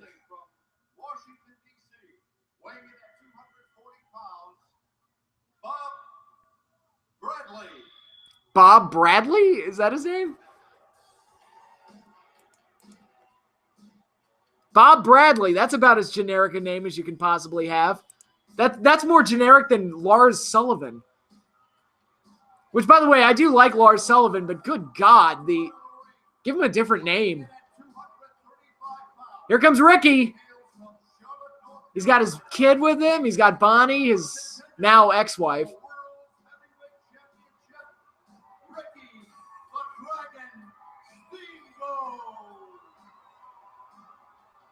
Ricky Steamboat. Oh, the little dragon got to stand up on his own. Bob Bradley. Bob Bradley is a perfect name for somebody that I'm not supposed to know who he is. He's a jobber. He's there to lose. Like, he doesn't draw any attention. Yeah, Bob Bradley. That's a perfect, like, jobber name.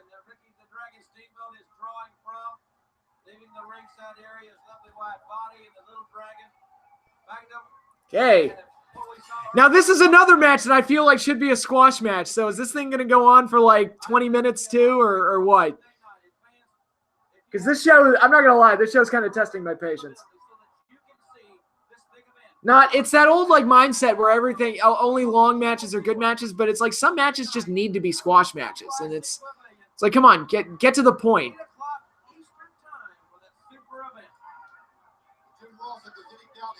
Some shoving going on.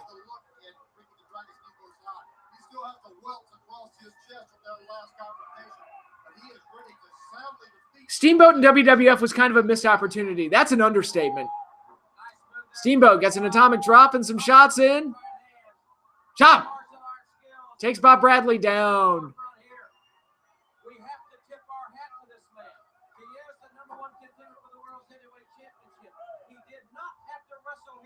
This is squash, the show. I would say that if like the matches that should have been squash matches just went on way too long.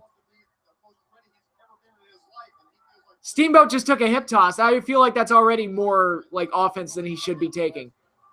Bob Bradley with a body slam on Steamboat. Come on, is this going to be another one of those? Like, come on, just let Steamboat kill the guy and move on.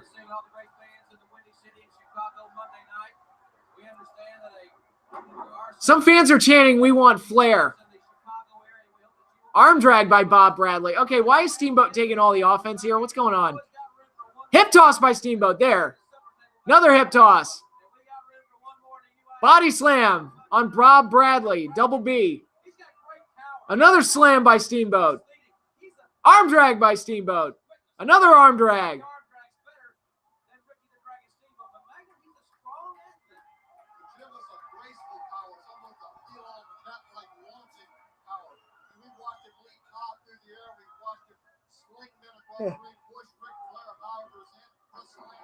Slings him back into the ring. Rams his head into the mat.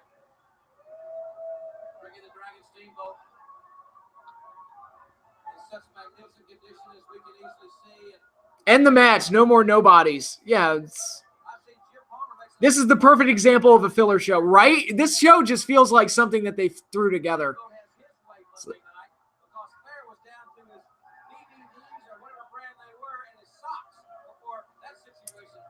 Yeah, the little dragon, Richie Steamboat. There was potential there. It's just a shame he got hurt. Now they're fighting outside the ring. A slam on Steamboat outside the ring. Powerful slam right here on the outside. This is the chance Steamboat was going to take. He knew he was going to be in a risky position. Was Steamboat the first one to come up with skinning the cat? I doubt it. I don't think so. I mean, I couldn't tell you who did come up with it, but that just seems like one of those things that's been around forever. So I doubt Steamboat was the first one to do it. Bob Bradley back in control on Ricky Steamboat.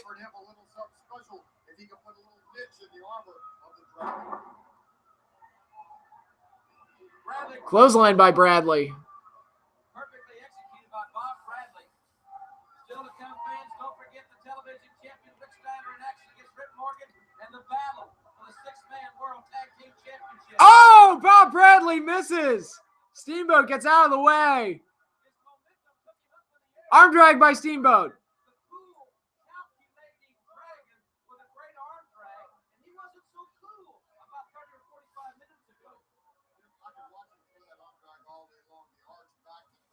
I could watch him throw that arm drag all day long. I agree. I like Ricky Steamboat, the prettiest arm drag in the business. It's just like one of those things, like he made it look like more than just a wrestling move. He made it look like graceful. Steamboat to the ropes. Back body drop by Steamboat. Another arm drag.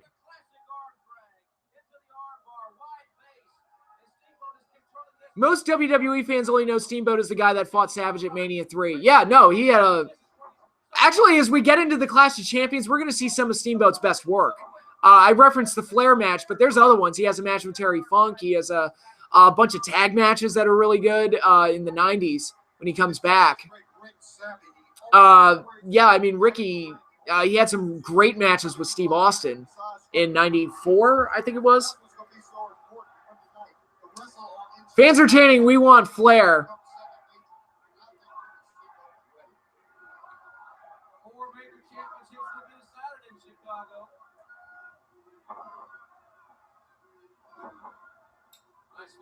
Whoop.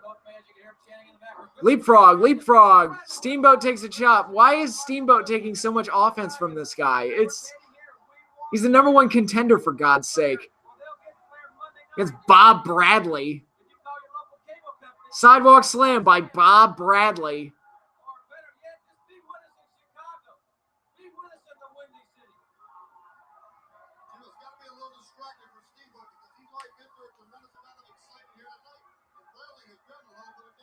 Bob Bradley goes to the top rope and misses Steamboat by a mile.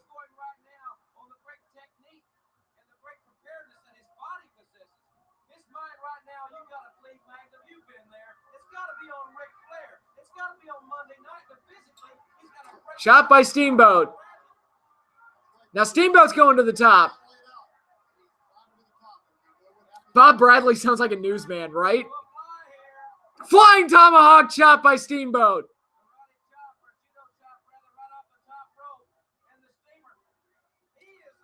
Steamboat actually had a match against Triple H when he was Jean-Paul Levesque. Who's Jean-Paul Levesque? Flying crossbody by Steamboat. 1, 2, 3. Got him.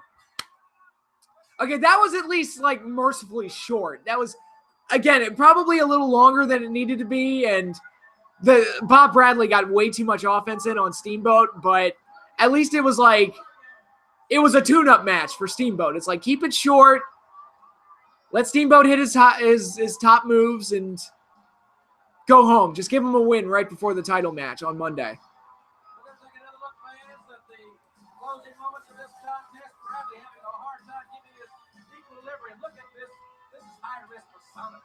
Jim Ross, he's the master of execution. Boys, out on the top rope. This is the ring that he's looking for Monday night. Coming across the chest here, Bob Bradley, nailing him to the canvas, hooking the leg, doing everything just by the textbook, and this is what it takes. Fans, when we come back, in with the NWA. Yeah, I know. I know Jean-Paul Levesque was Triple H in WCW. I was just being facetious. Because we're not supposed to remember that part of his career. It was the stuff with Steamboat that turned Flair babyface. Yeah. Yeah. Coming up, JYD, Sting, and Michael Hayes. Ooh. Interesante.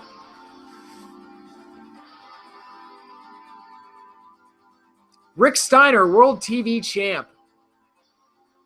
Ladies and gentlemen, the next bout, one fall with a 30-minute time limit. Introducing from New Zealand, weighing in at 289 pounds, Rip Morgan. Yeah, the Sheep Herders Corner Man.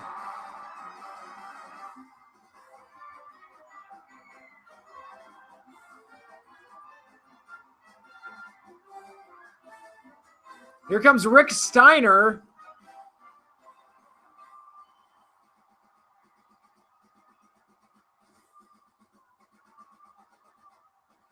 Yeah, this also sounds like music that they superimposed over the show rather than... This doesn't sound like music that was originally with the show. I feel like a circus act is about to break out.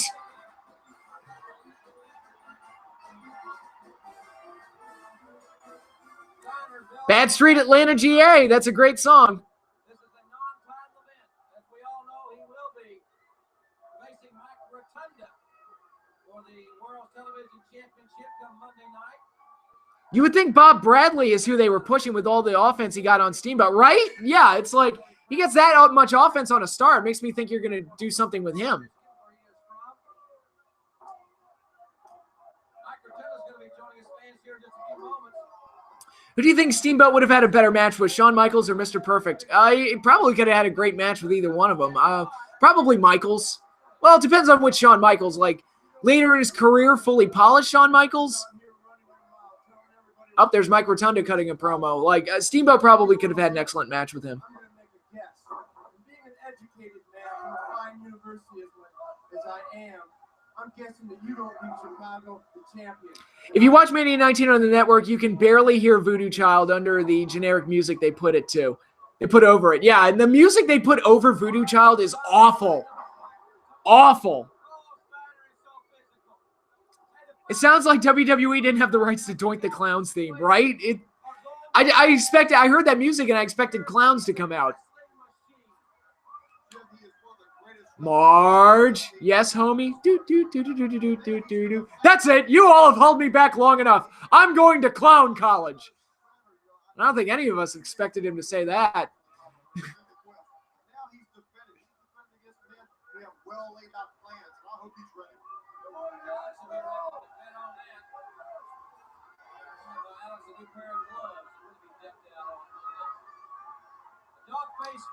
The Dog-Faced Gremlin. What a great name.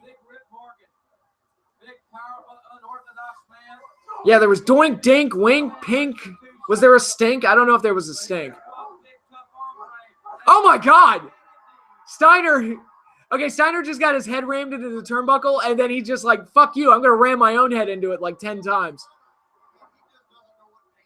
See, those are like little character things that get over.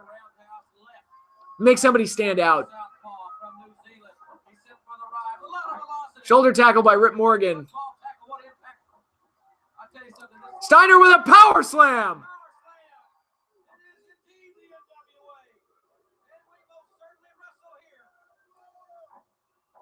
Nerd. Yeah, that's me. Now Steiner, is he doing the... Yeah, he looks like he's in position to do like the JYD headbutts. Hey, Prince. Hi, Prince of Strong Style. How you doing? Sickest DDT ever. Yes, that will come up in the Saturday night's main event that we're viewing today. Jim, you don't think it was just a throw? He was trying to throw his opponent's off guard, trying to act like he was a little off the left field, but I mean, he's been doing this too long now. Is it Scott or Rick Steiner? It's Rick Steiner. Yeah, Rick Steiner. I was getting him confused in my head. I was like, nope, it's Rick Steiner. He was the TV champion at this point. Boot to the face.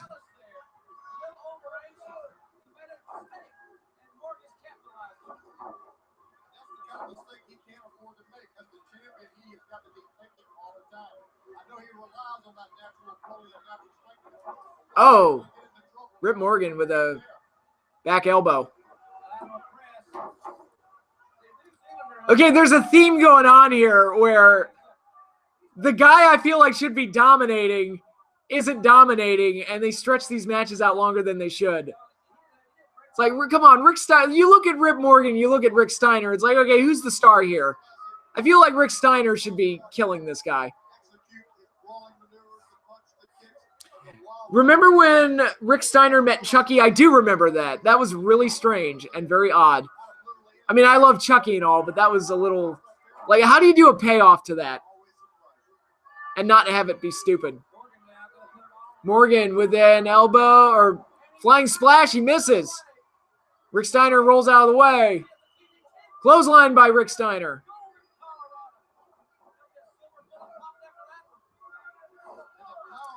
They called me Kid Gorgeous. Later on, it was Kid Presentable. Then Kid Gruesome. And finally, Kid Mo. Is Rip Morgan Liv Morgan's father? I don't know. Maybe.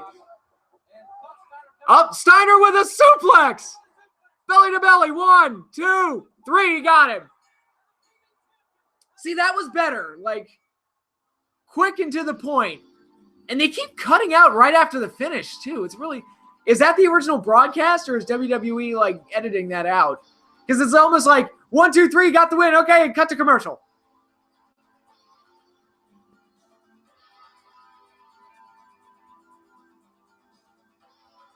Ever thought of reviewing the Chucky movies? I haven't seen all the Chucky movies. I haven't seen the 2 new ones. What is it? Curse of Chucky and Cult of Chucky? 90% of tag matches are the faces getting beat down and waiting for the inevitable hot tag. Kinda, yeah. Have Chucky murder him, the WCW champion, better than... Chucky is WCW champion, better than David Arquette. Well, I remember in one of my videos back in the day when the Muppets did guest appearances for WWE, and Alberto Del Rio, and by the way, right now we've got JYD, Sting, and Michael Hayes cutting a promo. Yeah, I mean, Michael Hayes is one of the masters of the 6-man tag. But anyway, when they did the Muppet episode of Raw, I made the comments like, you know, I'd rather have Gonzo as WWE champion than Alberto Del Rio.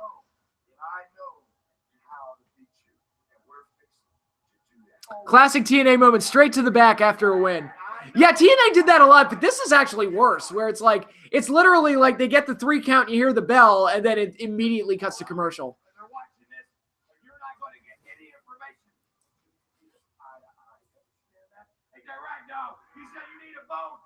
World belt. We got a bowl to 2.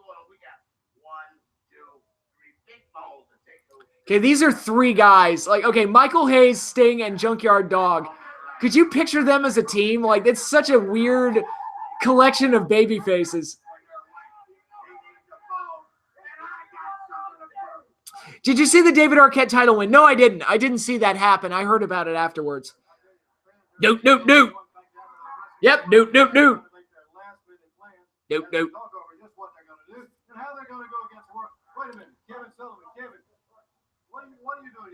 What's Kevin Sullivan doing?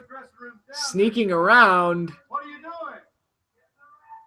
Kevin, wait a minute. Fancy's putting a chain or something around that gate. And Kevin, he's locking the gate. Kevin, no, wait a minute. They got to come back out of there. They got to go to the ring and wrestle right now. Is Kevin Sullivan locking Sting, JYD, and Michael Hayes backstage? No, the traps.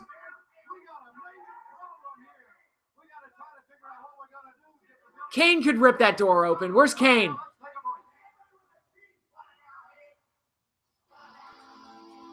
Is there anybody today that would fit into the 80s style of promo cutting? I have no idea. I doubt it, because it's just a completely different world.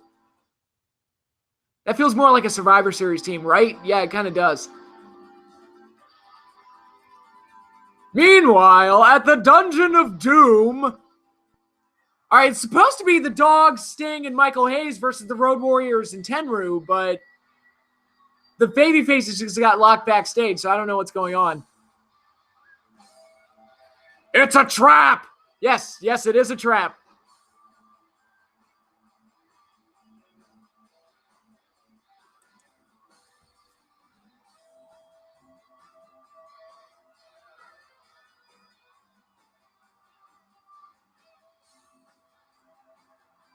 Okay, we got the Road Warriors coming out with Tenryu. Actually, one of my favorite Road Warriors matches, speaking of Tenryu, one of my favorite Road Warriors matches is that match, Hawk and Animal versus Tenryu and Hulk Hogan in Japan. That match happened in 1991. If you haven't seen it, check it out. It is so different from what you would expect it to be, and it's bloody too. So it's like this weird anomaly of the time period, but it's definitely worth a watch. I still can't picture the LOD as heels. They've been heels for sure. It's I prefer them as faces, but it's a thing.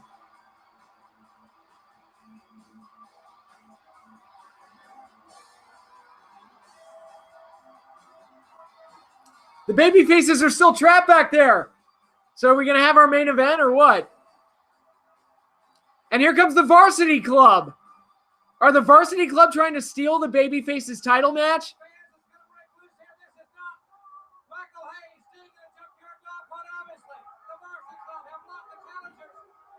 Yeah, Hogan in Japan is like a completely different worker. For the people that say Hogan can't work, I'm like, watch his stuff in Japan. Hogan in America, I think, knew what he was doing as far as like the baby faces are still trapped back there.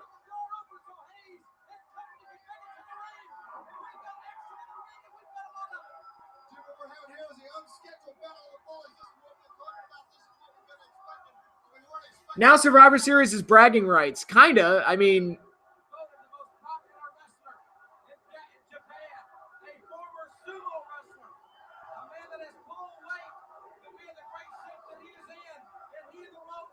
the problem with Survivor Series is that the 5-on-5 matches don't feel like a special attraction because everybody wrestles each other on Raw and SmackDown every week. So those matches don't feel like a big deal, as opposed to back in '87 where just the idea of getting Hogan and Andre in the same ring together, even if it's in a 5-on-5 match, seemed like a big deal. And they were able to create an entire pay-per-view around it. But that same level of appeal just isn't there. The only Survivor Series matches that have any intrigue are the ones that have a big stipulation. Okay, so the Varsity Club, Sullivan, Dr. Death, and Mike Rotunda have taken the places of JYD, Sting, and Michael Hayes. Okay.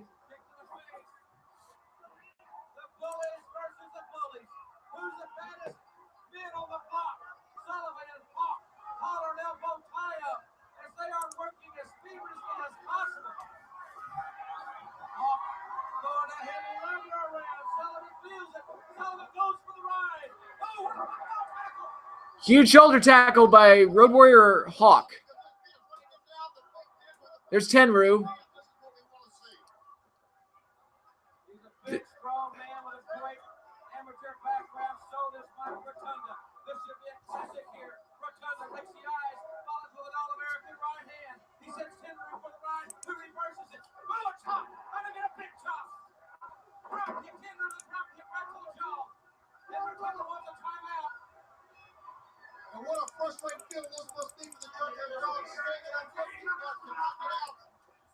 Babyface is still locked back there.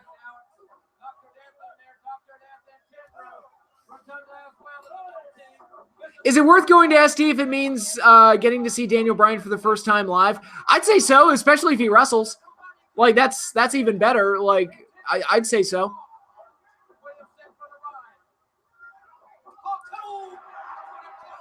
Yeah, the Road Warriors and Tenryu are basically throwing and knocking the Varsity Club around like ragdolls.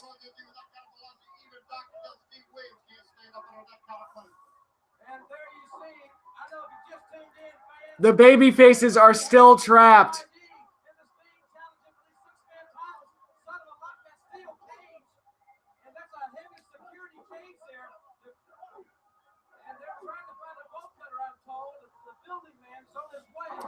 Are the baby faces going to come out with their theme songs playing? Well, not in this case. They'll come out with whatever generic shitty music WWE plugs over it.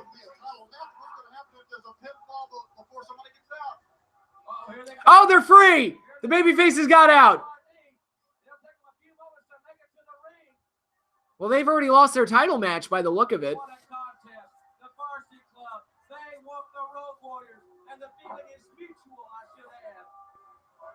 Animal powering Dr. Death back into the corner. Doc makes the tag. They're working on the animal and trying to break his arm. In the studios of Superstation TBS, the Varsity Club, they have the U.S. tag titles. They want the world tag titles. That's what they want. Oh, working on the arm. That was a shipper in the shoulder right there. That's the strategy that they said would be successful. They were going to fall apart. They were going to Oh my God, my arm. Right, where's RoboCop? Get RoboCop to rip the door open. Nice pull there. I like that. A little bit more relevant to WCW than my Kane reference.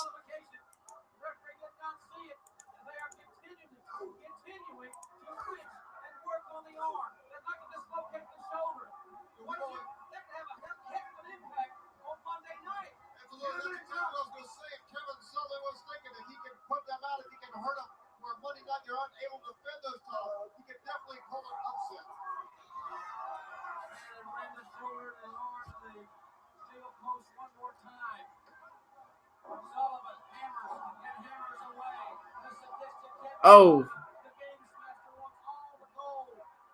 I'm waiting for the baby. I'm waiting for Sting, JYD, and Michael Hayes to just come out and ruin this match.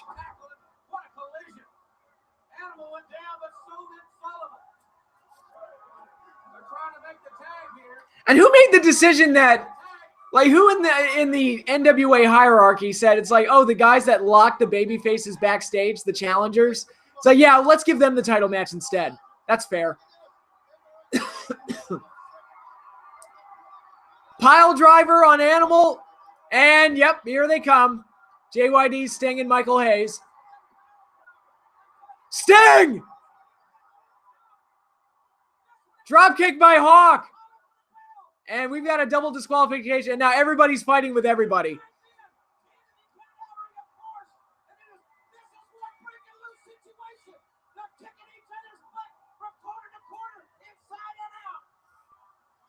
WCW, world's cringiest wrestling. It could be at times, although WWE, they've certainly lived up to that as well. What did you think of the segment on Raw where Hawk fell off the Tron? It was a bit intense. There was no payoff to it, unfortunately. So now in hindsight, it just looks like this unfortunate, like, awkward thing that happened.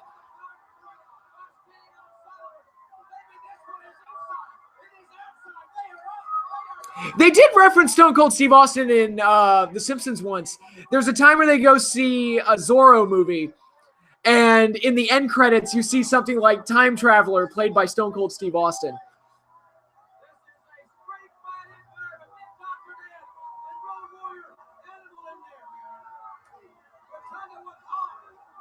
Run in with no music and no lights. Yeah, right? It's almost like it wasn't planned. At least Rick and Morty mentioned Steve Austin. Yeah, he did.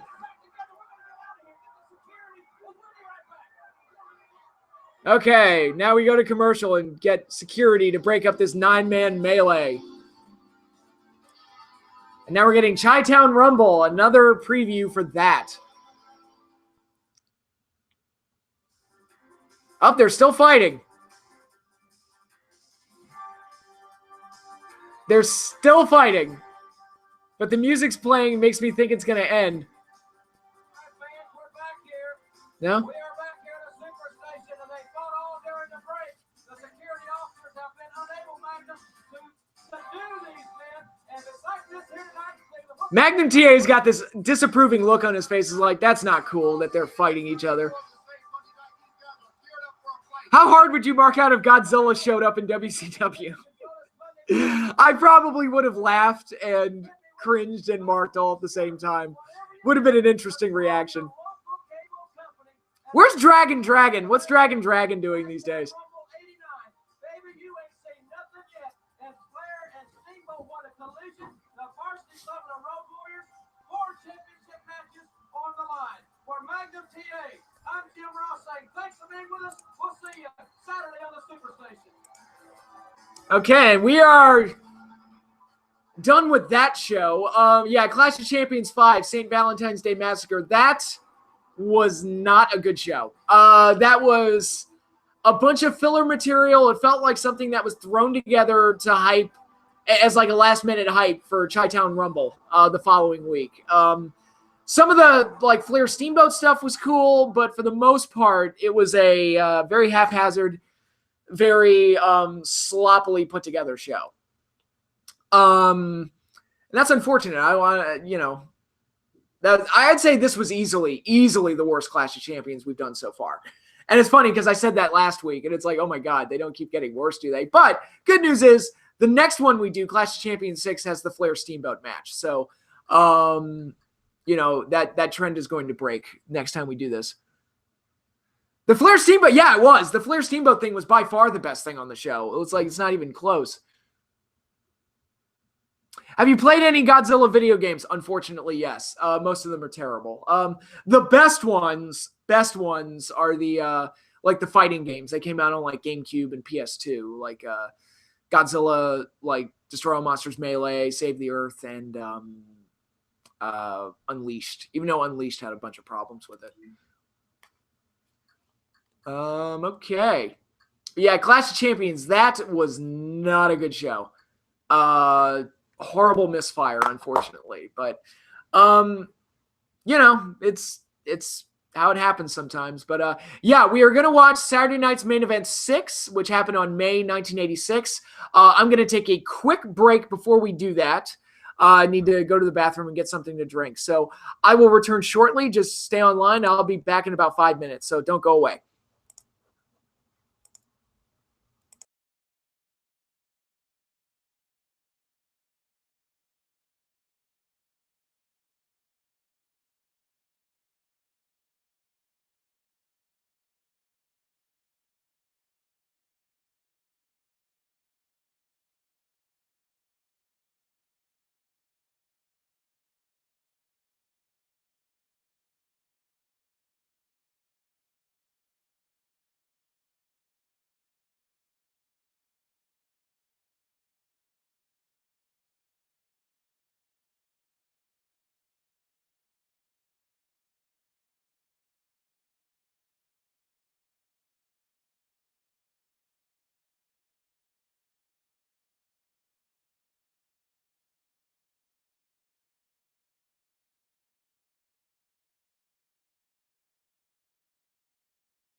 Insert intermission music here. Yeah, I should totally get like the Monty Python music for whenever I take a break.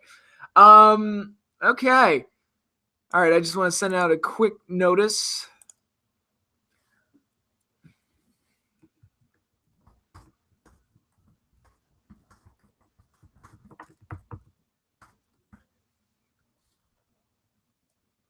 Hey, we're going to get started with Clash of Champions 6.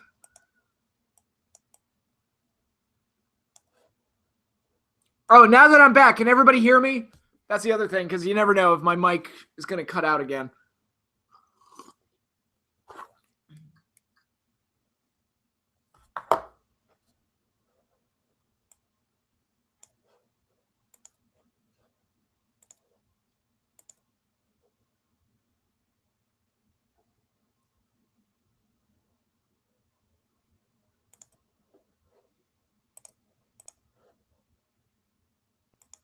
Okay. All right. Can you all can hear me, right?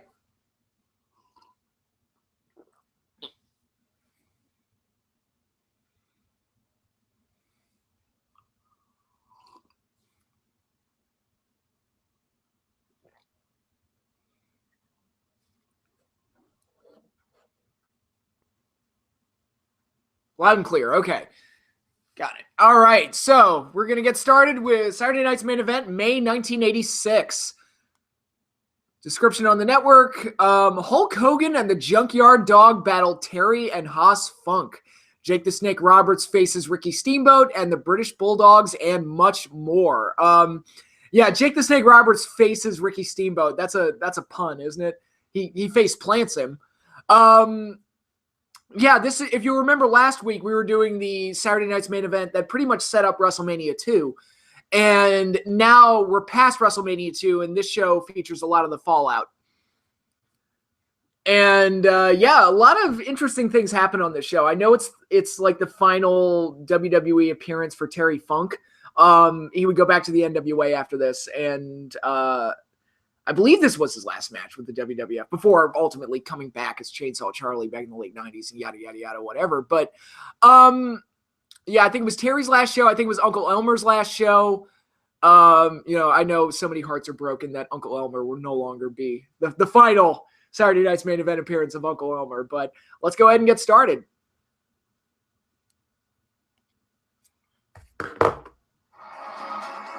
WrestleMania Rewind. What do they do on the WrestleMania Rewinds? Like, what are those? Steamboat on both shows today. Yes, he is. The Dragon. Up there's Damien. Can anyone defeat this serpent, the ancient symbol of all that is evil? Tonight, this man, Ricky the Dragon Steamboat, will try. Gian, the dragon will slay that slimy snake. But he'll have to face two snakes. Jake the Snake Roberts and his 12-foot python, Damien. And there's the battle of the big boys. As 468-pound King Kong Bundy goes belly to belly with 430-pound Uncle Elmer. Be there when worlds collide. Oh my God. Also on A battle of the fat guys. World Tag Team Champions, the British Bulldogs, in their first title defense against Nikolai Volkov and the Iron Sheik. Ooh, the new champs going up against the former champs. The guys that won the belts at WrestleMania 1 versus the guys that won the belts at WrestleMania 2.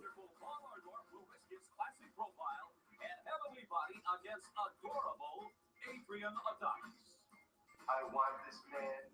I always want this man. Adrian Adonis being a little homosexual there.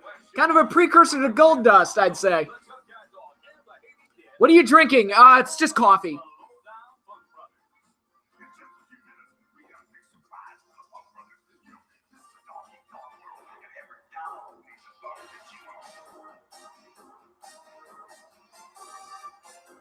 Hulk Hogan and JYD look like they're going to have the Haiti Kid in their corner. Haiti Kid, one of the mini wrestlers, midget wrestlers from back in the day. Man, this actually looks like a stacked show. Like a lot of like special attractions and big title match and the Funks versus JYD and Hogan, which is kind of a culmination of some of the last few Saturday night's main events. We've seen JYD versus Funk. We've seen Hogan versus Funk for the title, and now we're doing the tag match that basically combines everything.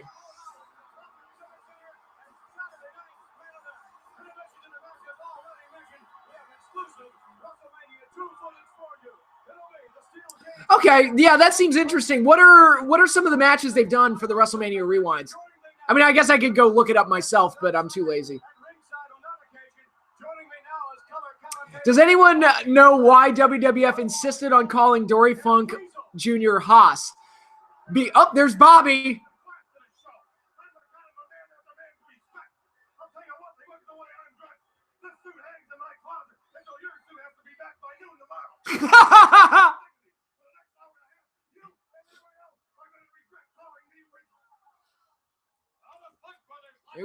See, here we go again, front-loading the show. We're going to start off with the Funk Brothers going up against Hogan and JYD. But you were asking, why did they call him Haas Funk instead of Dory Funk Jr.? It's like, because Vince wanted to own the name, and Haas was a name they could own.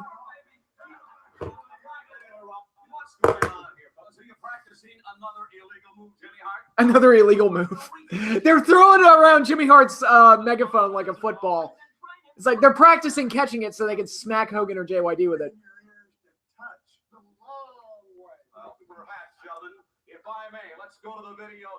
They've done Hogan Rock, Hogan Andre, Mania 1 main event, HBK Jericho, Rock Austin 1, HBK Taker 25. Those are some good ones. Those are some really good ones. I'd like to see them do some rare ones, kind of like Jake Roberts versus Ted DiBiase from 6, which wasn't like one of like the WrestleMania classics, but was like a really good like inclusion on that card, and it had a great storyline, so it's worth talking about. Yes, Vince hates the word Junior, which is why Rey Mysterio couldn't be called Rey Mysterio Jr., even though he's Rey Mysterio Jr. And which is why Roddy Piper called him Junior at WrestleMania 19. Like when he's when Piper enters the ring and he's looking down at Vince, he's like, "Come on, Junior! Come on, Junior!" It's like, oh, Piper being a dick. I love it. I love Piper being a dick.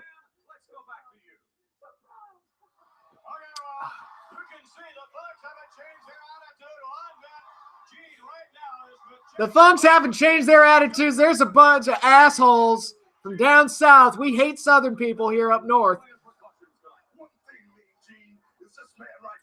Oh, they stopped doing new WrestleMania rewinds after 2014. Oh, okay.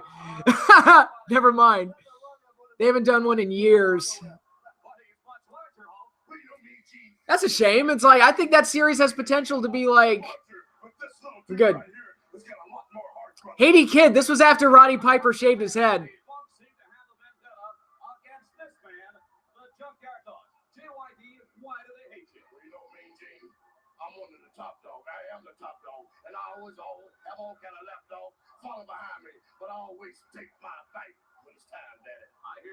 Why do the Funk Brothers hate JYD? It's like, well, isn't it obvious? They're white Southerners and he's black.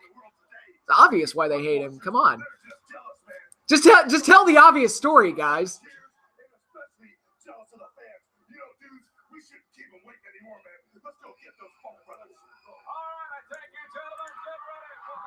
I will say it's a little awkward to see Hogan teamed with a black guy after current events, semi-current events.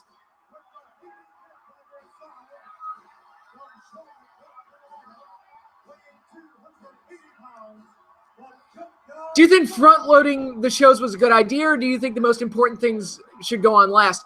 I think in this case, it was a good idea. It looks weird in hindsight, but at the time, it made sense to do it that way because Saturday night's main events were taking the place of Saturday Night Live, so it was on pretty late at night. So they wanted to make sure that people saw the match that they were tuning in to see and get the biggest potential audience for that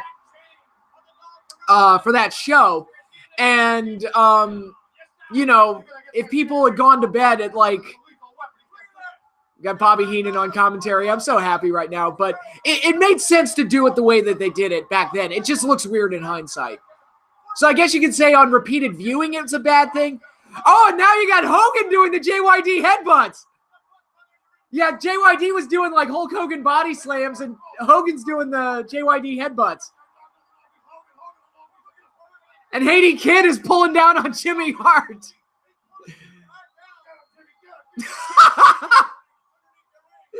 Bobby Heenan is so great. Get him, Jimmy. Get him.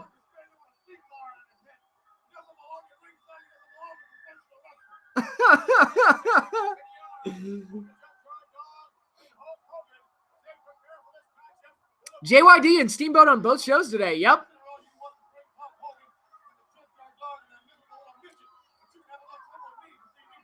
Now we've got Haas Funk going up against JYD. JYD with a slam. Yep.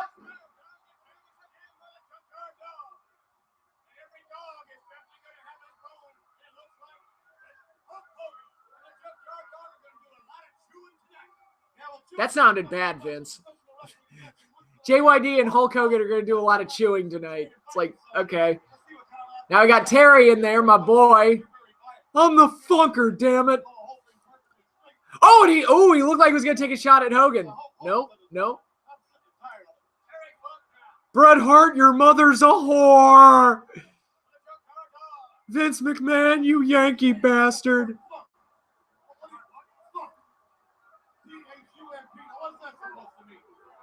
What does thump mean? I never knew that. Like, why does JYD have thump on his tights? I never got that. Oh, Funk goes into the corner. No one home. I should also note that coming off of WrestleMania 2, JYD and the Funk brothers were involved in a match at WrestleMania 2. You egg-sucking dog. Yep, that's Terry. But it was the Funk brothers versus JYD and Tito Santana at WrestleMania 2. They had one of the better matches on the show. I thought that was a really good match. And they keep chasing poor Haiti Kid. Leave the poor Haiti Kid alone. And I thought that match was really good, but the Funk brothers got the win in that match. And now JYD has upgraded his partner to Hulk Hogan. Clothesline by JYD.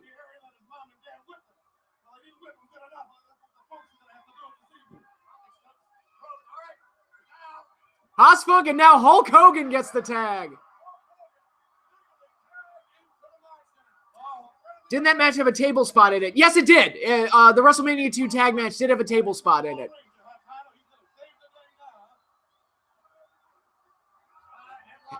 Headlock by Hogan. Off to the ropes. Crisscross. Hogan holds on. And the Funks are running at each other. Do-si-do. Boot into Hogan. Clothesline by Hogan. I don't know what the Funks thought they were going to do with that one, but that did not work. Body slam by Hogan. Oh, we got a leg drop, elbow drop. Hogan got 1, 2, kick out by Haas. Tag by JYD. Who did you like more, Sting or Hogan? When I was a kid, I was more of a Hogan kid. As I've gotten older, I've come to like Sting more. Clothesline by the dog.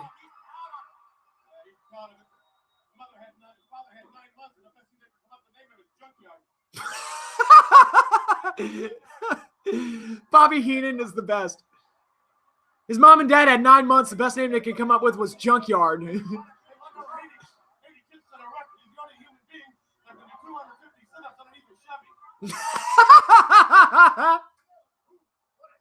I'm sorry, Bobby's killing me right now.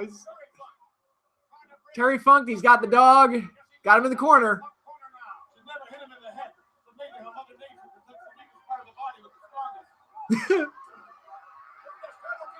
Hogan's going in there. Nope, referee, get Hogan out of there. Keep the illegal men out. Double clothesline by the Funks.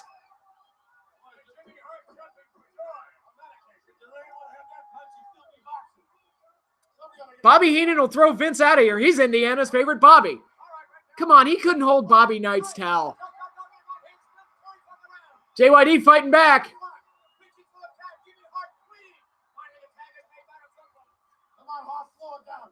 Oh. JYD goes into the corner. Funk comes in after him, and he misses with a boot. Hogan goes in. Terry gets flipped up into the corner. The Funks are getting knocked around like pinballs.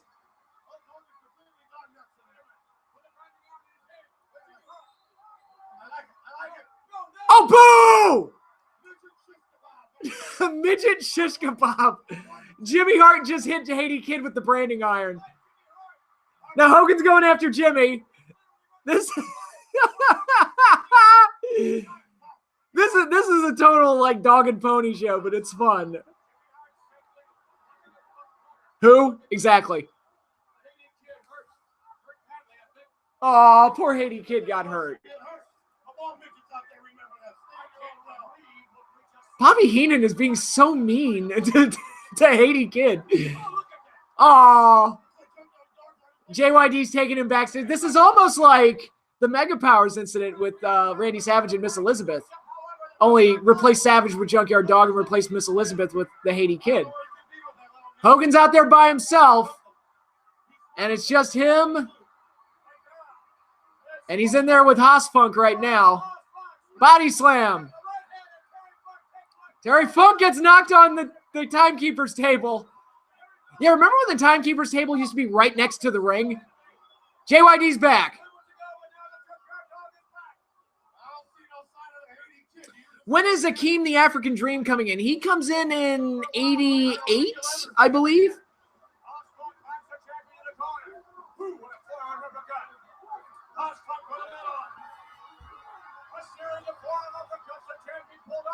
Dory Funk Jr. I'm going to stop calling him Haas. He's Dory Funk Jr.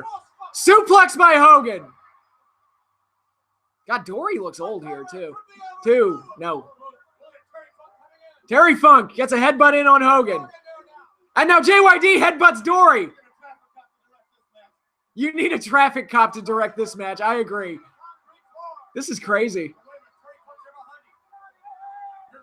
Terry Funk with the branding iron. He hits Hogan with it. What's good for the midget is good for the Hulk.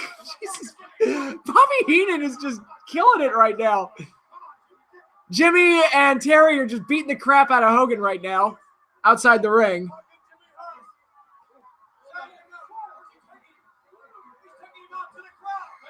Hogan, oh my God. They're fighting like up the aisleway. Are we going to get a count out here? JYD body slam on Terry Funk. This is a nice brawl outside the ring. JYD whips him to Hogan. Back body drop. Funk on the floor.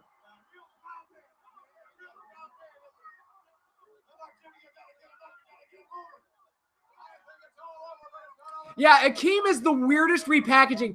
Big boot by Hogan. Dory's down. Terry is nowhere to be seen. Tag to JYD.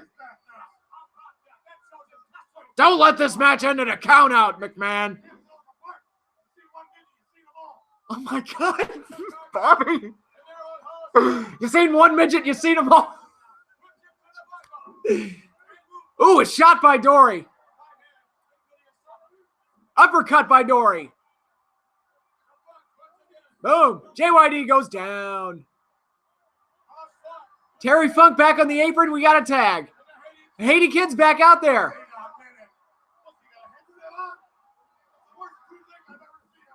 The worst toothache I've ever seen on a midget. I can't deal with Heenan. He's too funny. I'm gonna laugh the entire way through this.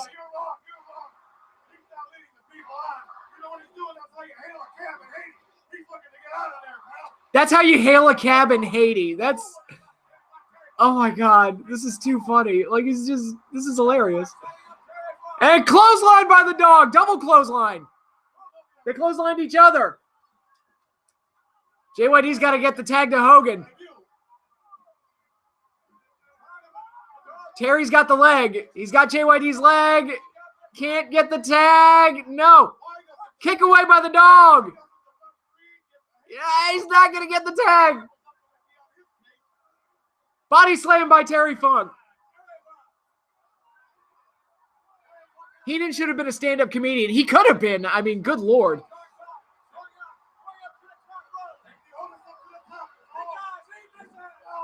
If there were fewer pay-per-views, shortened down to maybe a big 5, and JYD gets the tag.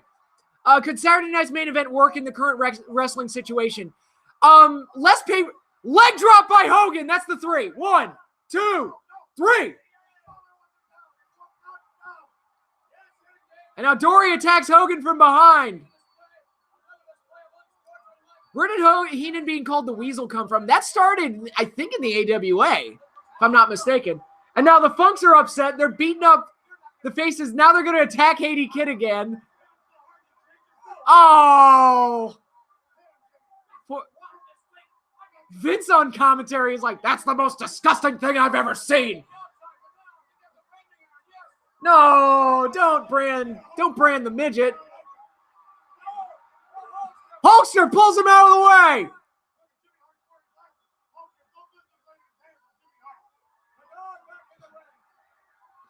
This is fun. Anyway, to answer your question, I think shortening the pay-per-views would help.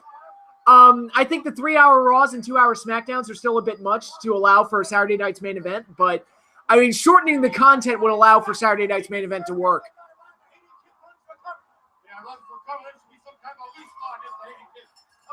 I'm a world-class journalist. You have no class. That would be perfect if Gorilla said that. Yeah, Heenan was excellent during the 92 Rumble. He was outstanding. What did you think of Hogan Warrior 2 at Halloween Havoc 98? It's my favorite so bad it's funny match of all time. It's a terrible match, but it's funny as hell. Oh, they're playing JYD's theme. Oh, I started this dance in the neighborhood. Now everybody's doing it. And it feels so good. All you need is a partner that know how to move. And the rest is real easy. Just dig the groove. Once you get self-started, it's hard to stop. You go for your partners, you know what, and then you GRABTHEMCAKES. Grab them cakes. And now you got Hogan posing to JYD's theme. This is why the 80s were great. This is why 80s wrestling was so great. I was like, and I'll be honest, and I know I'm going to sound like I'm favoring WWF here, but I'm not like trying to put NWA down when I say this, but I enjoyed this match more than literally everything else on Clash of Champions this morning that we watched. This was like, that match was more entertaining and more exciting and more fun than literally everything that was on that show. Except for maybe the Flair Steamboat confrontation.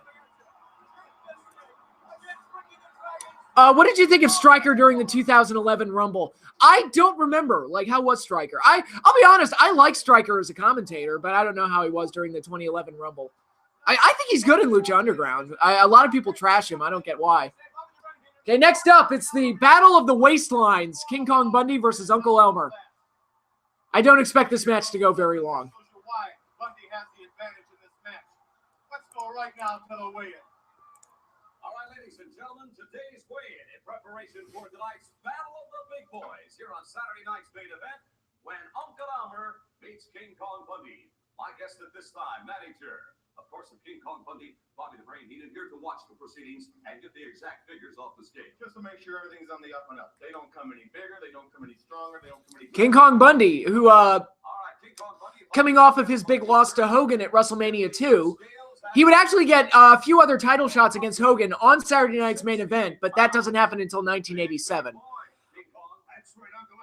One of those title matches features quite a memorable moment with Andre the Giant.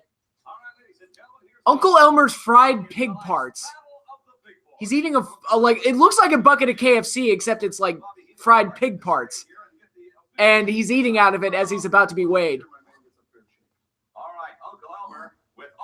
If Bundy is King Kong, what monster is Uncle Elmer?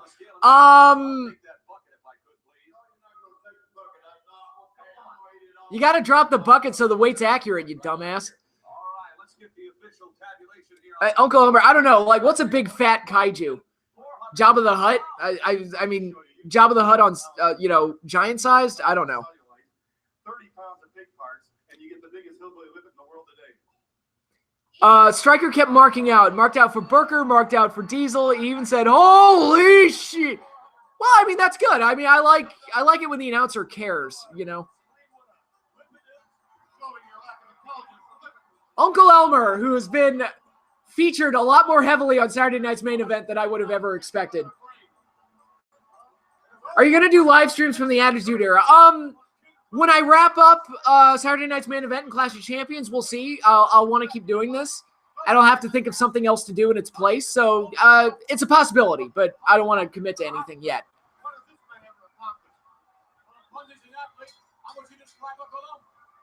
Well, I would describe him as a 430-pound limpet or a human dumpster. A human dumpster? Whose uncle is Elmer? I don't know. That's a good question. Hillbilly Jim, maybe? I don't know. Don't you worry where I should be. I'm going to sit right here. So some commentating is done fairly. How about that? Look at the power of Elmer. You never surprised you as well as nothing surprises me. Stream the Raws and Nitros that went head-to-head with each other. That's going to be... that would be cool to do. I might do like Raws from like 97, 98, just to kind of see, like, that's the real like turning point of the Monday Night Wars for me. So that would be like, that'd be a really interesting one to do. Because I love Nitro in 97, and WWF like took a while to get there and then eventually became awesome. And then like in 98, like I could see WCW falling off to the wayside and WWF became amazing. In the words of Scott Steiner, he's fat! This fat son of a bitch. This fat son of a bitch. All these world champions. Been in this business 15, 20 years, and this fat son of a bitch going getting off face. He's fat! Scott Steiner was delightful in TNA. I love Scotty. Will you do the Saturday Night's main events from 2006? Yes, I plan on doing all the Saturday Night's main events.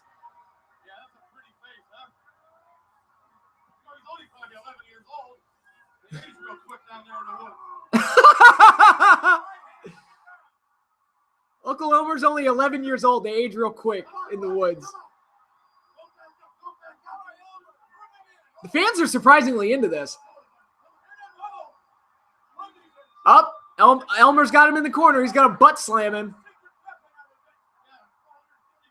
He just ate a bucket of pig parts too, so I'm sure he's passing gas.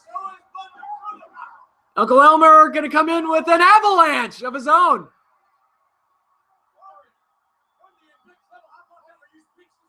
Yes, the match promo was awesome. Scott Steiner was awesome in TNA. I don't care what anyone says. Avalanche, but misses. Elmer's down. And here comes King Kong Bundy. Elbow drop. 1, 2, 3. Oh, he beat him. All it took was one move, huh? King Kong Bundy defeats Uncle Elmer to the surprise of absolutely no one. Oh, Elmer looks like he's about to cry. Is that Tim White? Oh my God, that's Tim White as the referee. Bundy.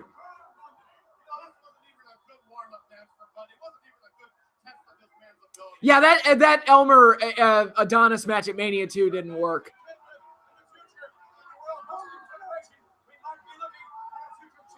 The math he did was accurate. Was it accurate? I couldn't even follow like the string of thought that Steiner was going. He just went off in just so many random directions. I didn't like. Does the math actually make sense and just sounds crazy because it's Steiner saying it? Maybe Elmer is the big squid from Skull Island. I can take that. The cross-dresser, Adrian Adonis, the adorable one.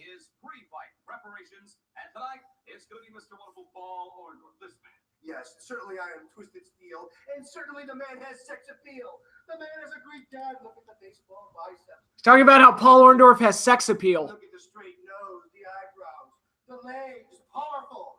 You talk about power, you talk about ego too. You talk about the master of disaster. And I'm going to celebrate this event by putting a crack inside of his head. See, this is why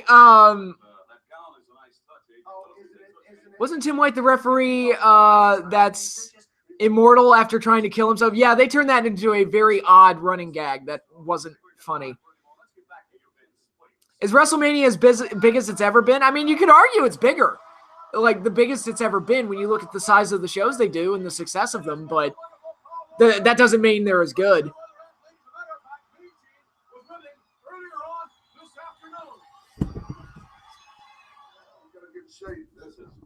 Okay, now you've got Mean Gene Okerlund and Paul Orndorff in a sauna together. It's really weird seeing Mean Gene Okerlund without his shirt on. Wonderful. But on the other hand, I've never wrestled anybody that's a little light in their loafers, if that's what you mean. But anyway, going back to Adrian Adonis. Okay, I'm just gonna say this. This looks totally gay. Like Mean Gene and Paul Orndorff sweating in a sauna together. It looks totally gay. It's like we go from Adrian Adonis, who they're making fun of for being gay, while they sit half naked in a sauna. It's like, all right, who are the gay ones here? I don't know. Wonderful.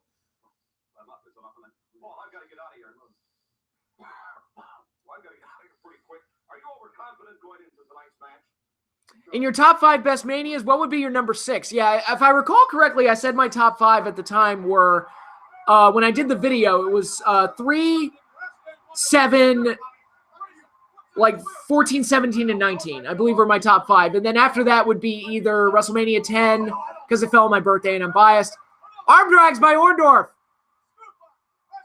He's slamming Adrian Adonis all over the place.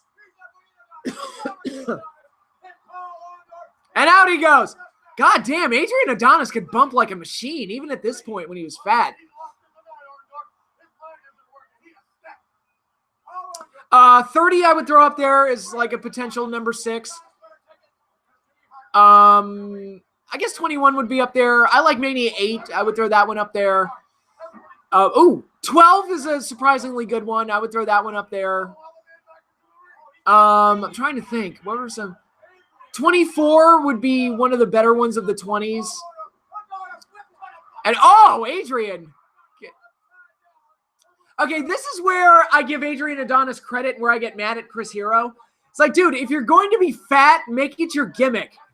Like, and that's why I keep yelling at Chris Hero. It's like, dude, you either got to gain 20 or lose 30. Like, this in-between shit just isn't cutting it. Mania 11, no, that is the worst piece of shit I've ever seen on the WrestleMania stage. Yes, Mr. Wonderful's theme from WCW was awesome. I'm sure they took it out of the network. I'm sure they did. Because fuck you, that's why. 20, Mania 20, there were some things I really liked about it, but there were some things that fell flat for me. Like, obviously, Goldberg-Lesnar was a disaster. The Cruiserweight match, I didn't like that much. Undertaker's return, the entrance was cool, but the match was bad. The match was like, it's like, oh, it's, once you get past the entrance, it's like, oh, it's just the American Badass again. And it's like, that's not as cool. You want him to gain weight and risk his health? No, my preference would be lose weight and get in shape. But if he's going to be fat, it's like, dude, just make it your fucking gimmick. Because, like, I find it funny that Bull Dempsey got the fat gimmick and the bullfit stuff. And it's like, man, like, dude, Chris Hero's fatter than he was. If Goldberg Lesnar main evented Mania 20, would you say that that's the worst main event of all time? Probably, yeah. It was pretty bad. I mean, Triple H and Orton is up there, and Reigns and Taker is up there, and Reigns and Triple H is up there, but Goldberg Lesnar was pretty bad. Abdominal stretch by Orton. Orndorff, not Orton.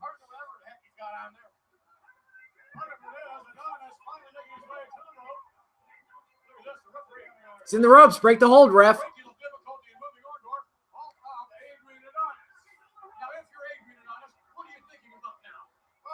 You're thinking about, do I look fat in this dress? That's what you're thinking about if you're Adrian Adonis.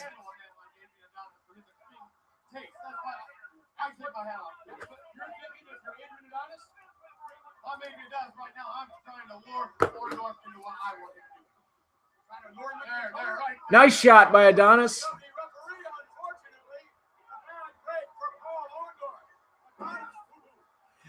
What did you think of Hogan HBK from SummerSlam 05? I was at that show, and witnessing that match in person was great. When I went back and watched it and saw what Sean was doing with the overselling, I was like, dude, that's, you know, and you can talk about like Hogan's an asshole and a political big body drop by Orndorff.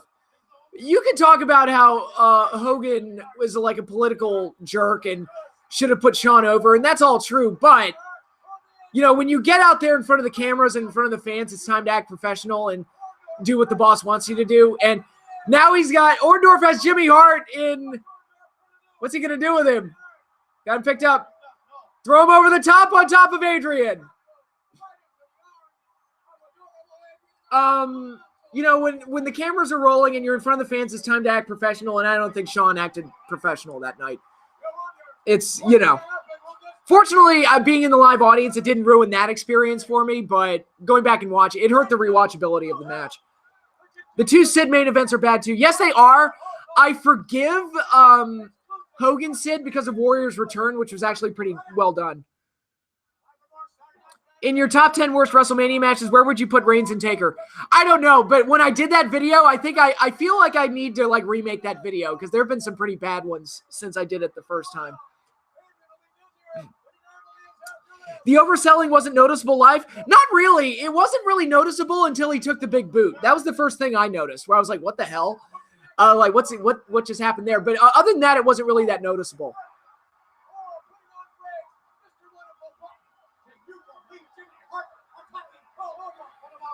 How would you book a Goldberg-Austin match from bell to bell? I think it would have to be no disqualification to play to both men's strengths. Goldberg would have to kind of dominate Austin, and then Austin would have to get like the quick moves in there to kind of gain an advantage, like the Luthez press, like an out of nowhere move, like the Luthez press, or you know, get his hope spots in, or like the stunner, like hit a stunner out of nowhere, that type of stuff. It would have to be Goldberg in control, but Austin like being tenacious and staying in the fight. You should do a live experience compared to a viewing of SummerSlam 05. I wish I wasn't making videos back then. If I was, I probably would have done something like that. Now it's just too late, but it's, you know, go see a show live and then watch it back to see how it holds up on the repeat viewing. That would be a good idea, but yeah, that's a nugget of an idea to hold for later. Adonis has the advantage now. This is, this is right before, like, Orndorff is still a face here, so this is right before he turns on Hogan. Oh, missed the knee drop. Adrian crashed and burned. Delete, delete, delete.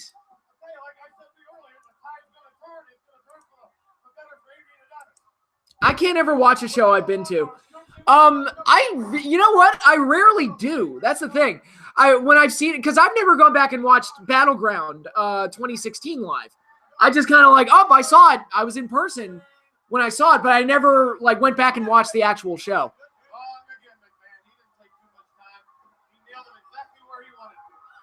WrestleMania 29 I have watched live.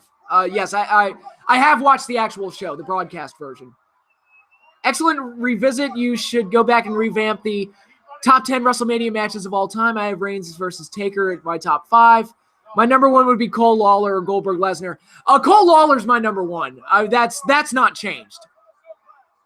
Would Lesnar versus Guerrero have been a better option for Mania 20 main event in hindsight? I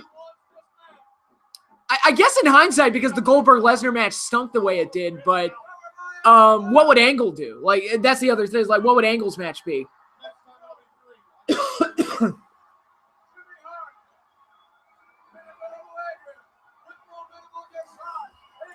Okay, Adrian going to the top rope. This is a good match.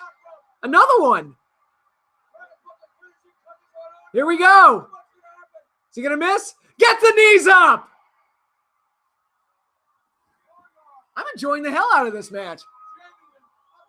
Adonis is a good worker. I think people kind of looked at him back at this point in his career where he was fat and were like, oh, he's just a fat slob. But I'm like, nah, I think he bumps like crazy.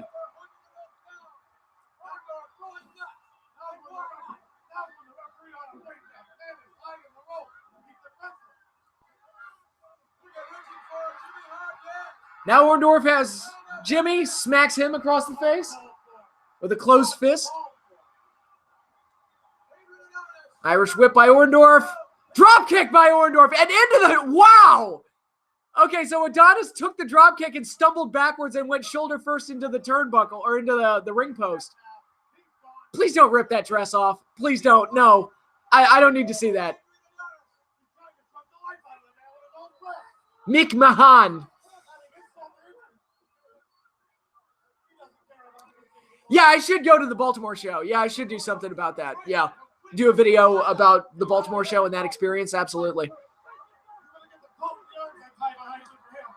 Shoves the referee. Tim White goes down. That should be a DQ. Yeah, that's a DQ.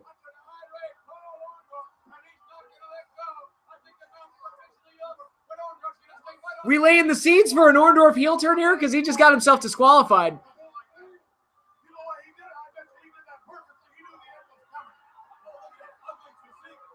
That ugly physique. Oh my God, look at how fat he is. Vince, okay, I was making fun of Vince saying, look how fat he is. And literally right after I said that, Vince says, look at that fat.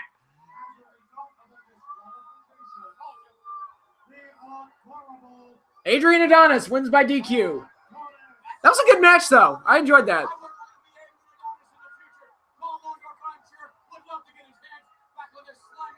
I'm sure Orndorff would like to clothesline Hulk Hogan and get that feud started.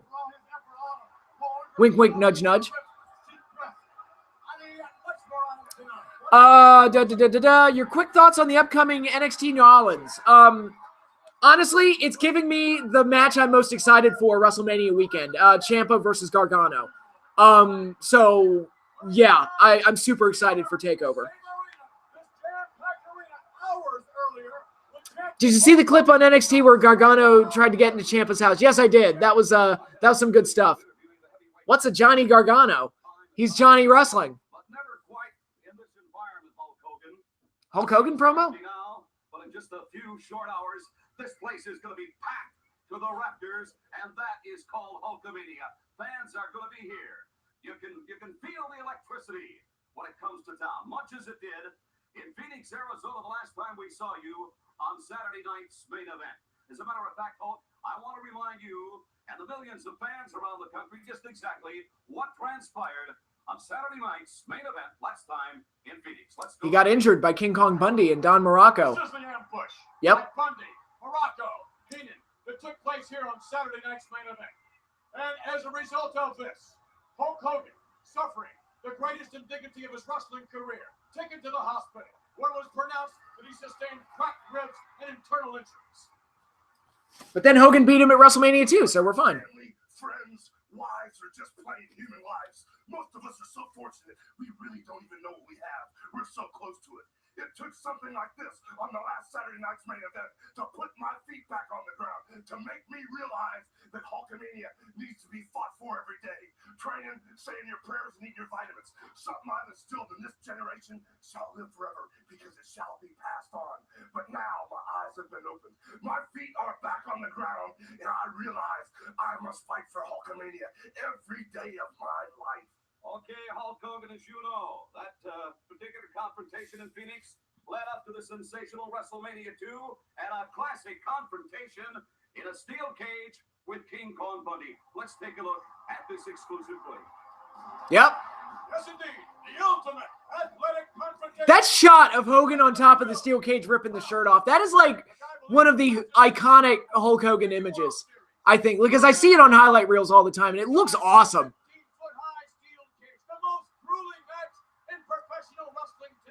Yeah, the Bundy-Hogan cage match, which I enjoy that match. I know a lot of people kind of shit on it. I like it for what it is. It's not one of the most epic WrestleMania main events, but this was before there was such a thing as epic WrestleMania main events, so I kind of like... Because the first really epic WrestleMania main event was WrestleMania 3. This one was just kind of like a standard Hogan versus the big guy match, but... For that, I thought it was okay for what it was.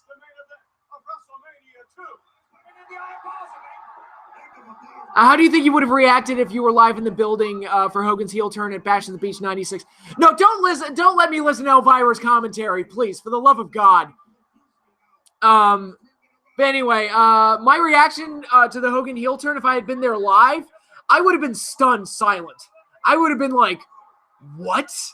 What is going on? Like, I would have just been like, I would have known how to react. Mania 3 just turned 31 a couple of days ago. Man, time flies.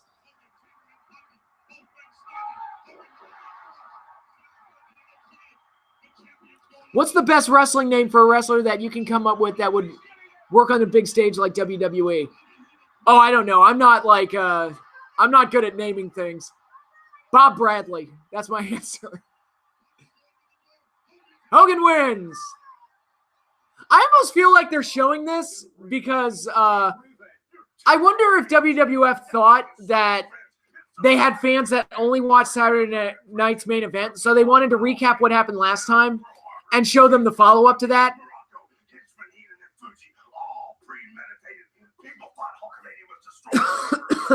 So they just wanted to catch them up and make sure they all knew what was going on. I've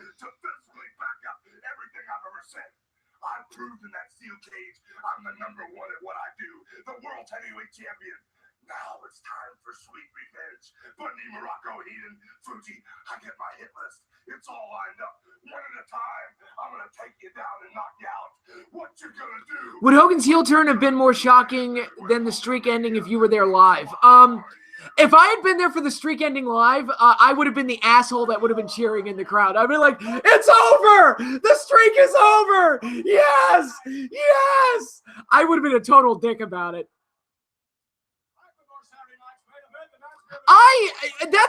That's interesting. Heenan almost giving it away that Hogan was going to turn heel. To me, like, it fit within Heenan that he would shit on Hogan. So to me, it would have been weird if Heenan was like praising Hogan when he came out. Now we're getting Ricky Steamboat versus Jake the Snake Roberts in an epic encounter.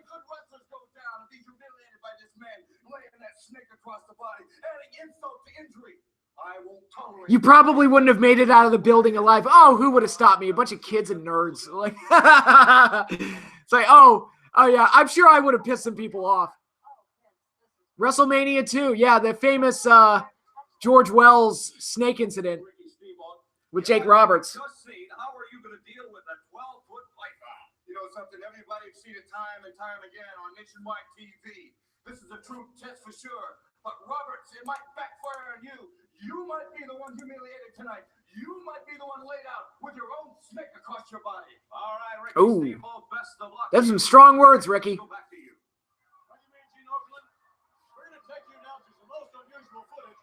You'll see Jake the Snake Roberts along with Damien getting ready for the matchup. Let's take you to tape.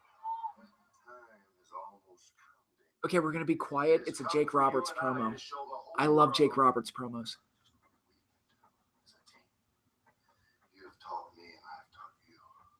Some of the greatest secrets in the world are contained within a snake. They've been around since the beginning of time, haven't they?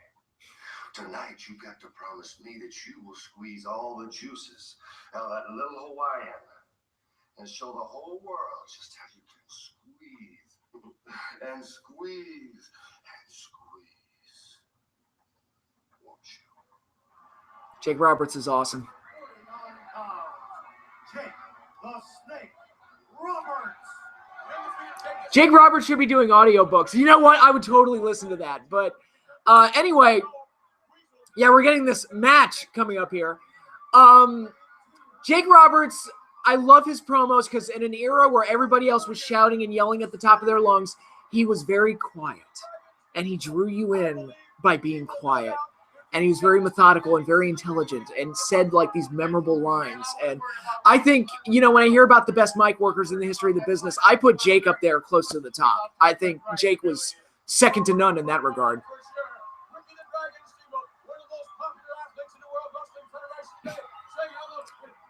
Jake Roberts attacking Ricky Steamboat before the bell. Short arm clothesline by Jake. And then here we go, one of the most famous or infamous moments in Saturday night's main event history. Jake Roberts, he's got Ricky outside the ring, hooks the head, DDT on the floor, and Steamboat is legit out. He is out. You can tell too. Like he's like Roberts is picking him up right now. He's total dead weight. Like he's out. Could you imagine Jake Roberts and Ultimate Warrior having a conversation? I've seen it in 91. Your thoughts on this year's Hall of Fame inductees? It is the strangest Hall of Fame class ever when you got a WCW icon, ECW icons, and a bunch of guys that I never would have expected to go in. It's a very weird class. Jake should have been WWF champion in 91. He could have been, if he didn't have his own personal problems, he could have been champ. Now he's wrapping the snake all over Ricky Steamboat. Of course, Ricky can't feel the snake because he's unconscious, legit. Oh, man. I couldn't imagine, like, having a snake wrapped all over my head. I mean, snakes are awesome. I love snakes, but why no Vader in the Hall of Fame? Because I don't know.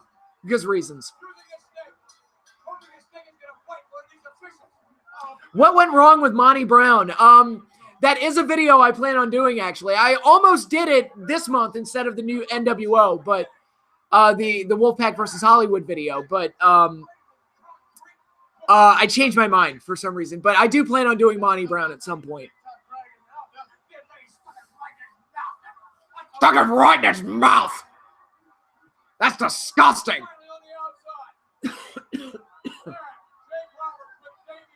And now Steamboat's getting put on the stretcher. Yeah, he's unconscious. There's no working there. He's out. Oh, Bonnie's in the crowd. Yeah, Bonnie's been on both shows too.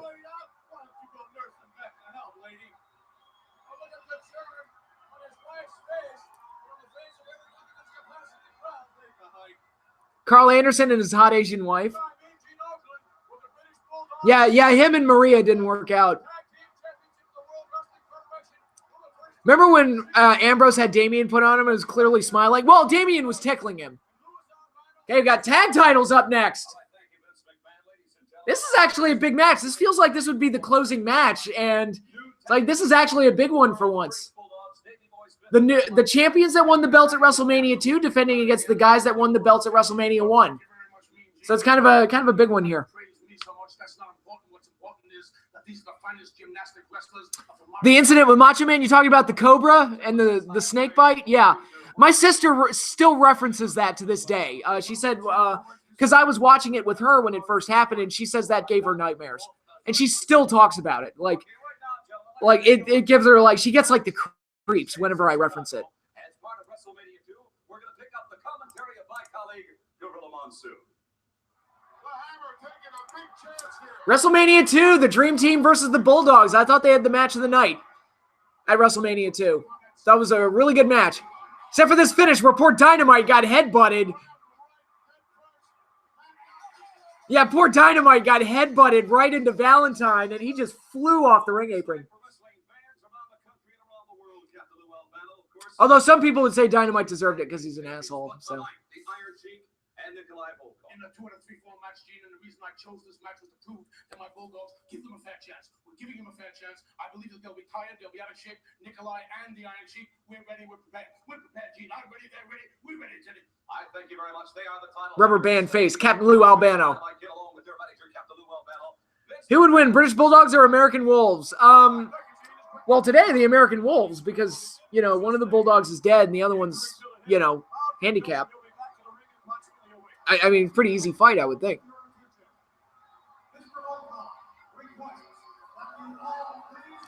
Iron Sheik and Nikolai Volkov.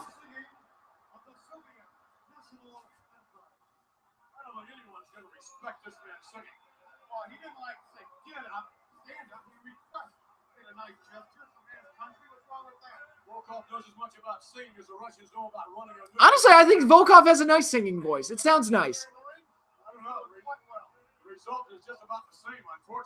Was Super Mario Brothers, was that show around in '86? I feel like that was a few years later. It's the Super Mario Brothers Super Show.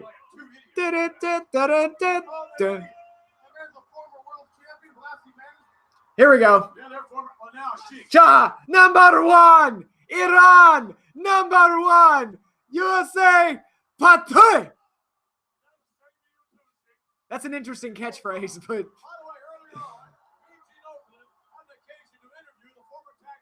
Heroes of Wrestling is something I never want to think about.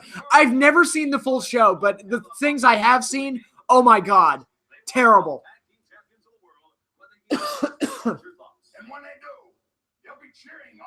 Why is Freddie Blassie wearing a turban?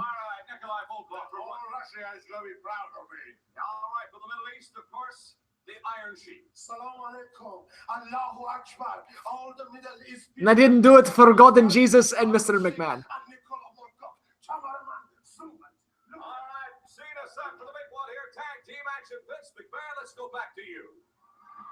Yeah, the video game Mario Brothers, that was first released in 1985. Heroes of Wrestling was an independent wrestling pay-per-view that was done in 1999, I believe. And the intent was to make it like a pay-per-view series, I believe. They were going to do multiple Heroes of Wrestling. It was going to be basically a bunch of legend shows, a showcase for the old guys. And the show was such a disaster that they never did another one.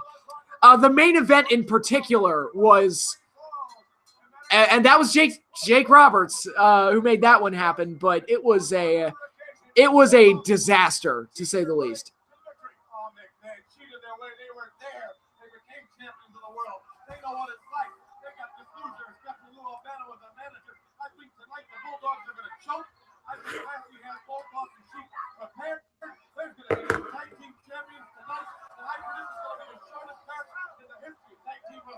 Shortest match in the history of tag team wrestling. Well, the bell already rang, so we're already 30 seconds in. I'm sure there have been matches shorter than that.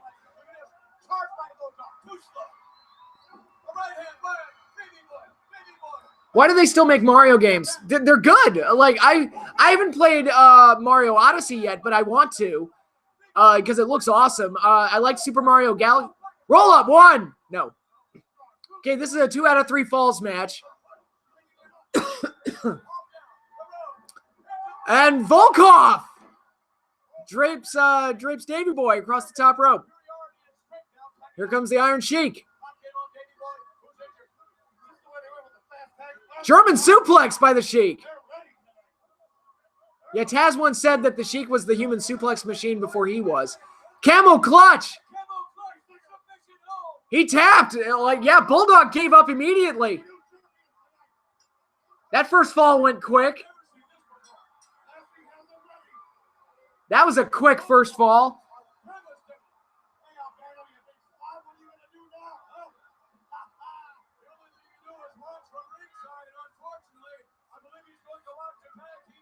I've watched We Are Pro Wrestling in his worst matches in history, and I agreed. Yeah, I mean, he picked some pretty bad ones.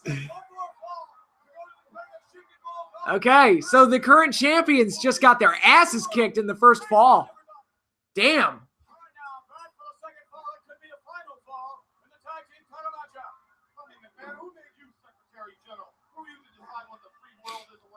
Well, hey, if it's 2 out of 3 falls, take the loss and see if you can come back. It's good strategy.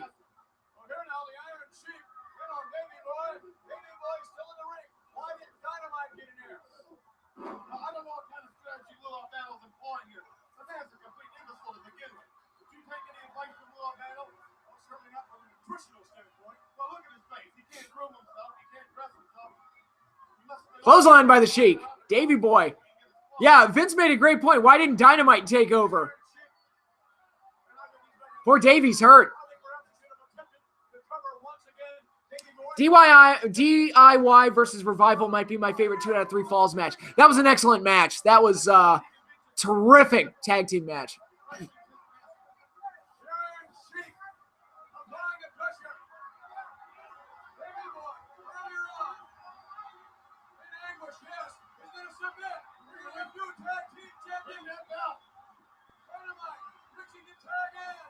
Hip toss by Bulldog. Elbow drop by Davey, but he misses. Gonna need that tag, Davey. What did you think of the HBK versus Triple H 2 out of 3 falls from Armageddon 2002? Bit messy. Didn't really work. It was very awkward. That was a 3 stages of hell match that didn't work because it was like, I think it started off, it was like a street fight, and then a steel cage is the second fall, and then a ladder is the third fall. And to me, like, going from a cage to a ladder, like, there's not like a natural progression there. So it created like this match with a very awkward flow to it. Now, up, sunset flip by Davey. He's got him. The referee's tied up with Sheik. No. Oh, poor Davey. One. No. Anyway, compare what I just said about HBK Triple H to Triple H and Austin in 01. Regular match, then it escalates to a street fight, and then that escalates to a steel cage match.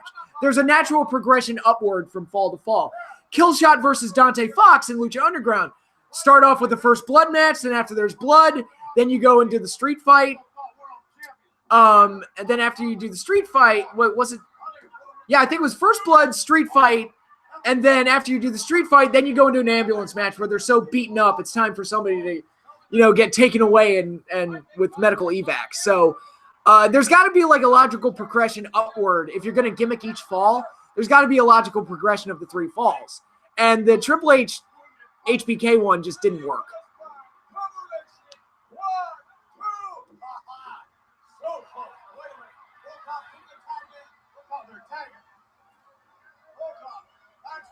Rock and Cena need one more match to decide a winner. 1 win each answers nothing. I would agree with that if I actually cared. Like Rock and Cena, I don't need to see that again. I'm fine. I'm good. Davey Boy. The Bulldogs have not gotten a tag yet, I don't think. It's been all Davey Boy. Davey Boy knocks down Volkov. Get the tag. Get the tag. Come on, come on, come on. Ah, I couldn't get there. Volkov cut him off.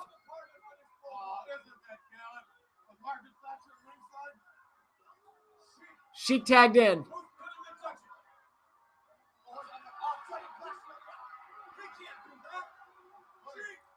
Oh, why didn't the ref disqualify them for that? Blassie was clearly interfering there. Dickhead. Rock versus Cena the first time at 28 was fine the first time at 28. 29 sucked. I was there live. It wasn't good. It picked up a bit at the end, and they did a couple of cool things, like Cena like teasing that he was going to do the people's elbow again, but then didn't do it, like he had learned from the previous year. But like it was one of those matches way too long. Up, Davey Boy gets a roll up. 1, 2, he got him. Volkov too busy showboating. Davey Boy needs to get a tag now. We're 1-1.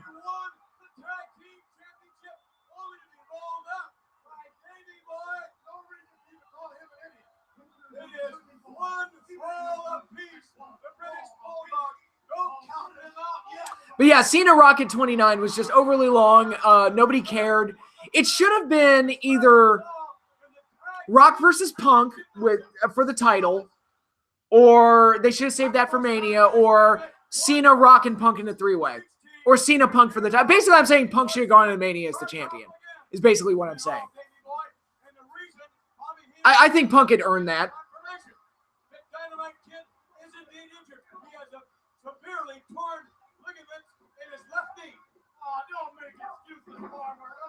Oh, they're saying Dynamite's hurt, and that's why he's not tagging him in. He got hurt in the match at WrestleMania 2. Have you heard that Cena will face Triple H at the Middle Eastern Royal Rumble show? Oh, yeah, I'll be sure to enjoy that match. Will I get a bunch of booyah punches and 47 AAs and like 16 pedigrees? A sledgehammer shot that Cena will kick out of? Yeah, I'm super stoked. Super stoked for that match.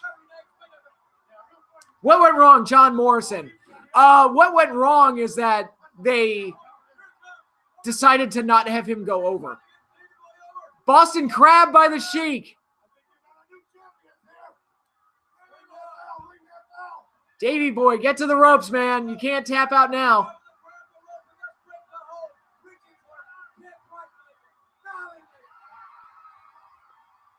Okay.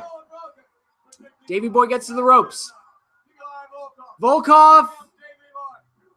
Backbreaker. Now he's draping Davey Boy across his knee and like bending him in half.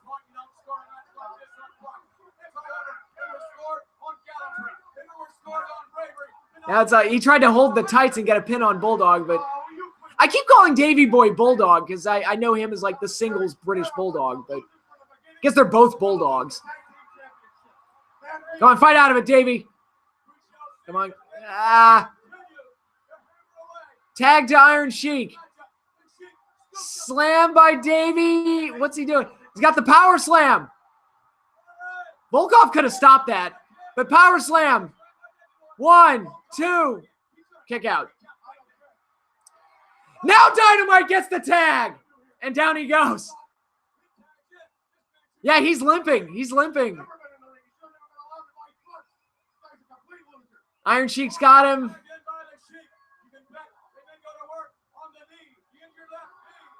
Bear hug by Volkov.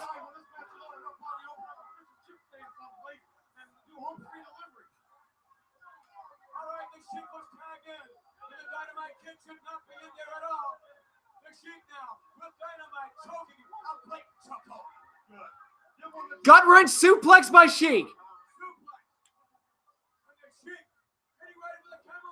Camel clutch on Dynamite. He's got it. Oh, Davey Boy tried to break it, but Volkov cut him off. Davey got it. Small package. Oh, that's not fair. 2. Oh, Bulldogs just... Okay, Davey Boy was the illegal man and got the pin on Sheik.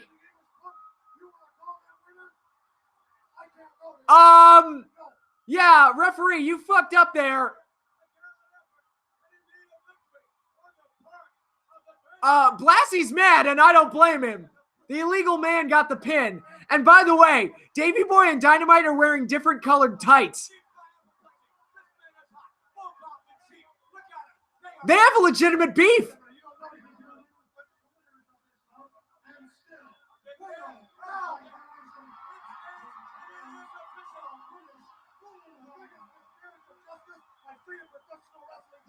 That's a bad call. I agree.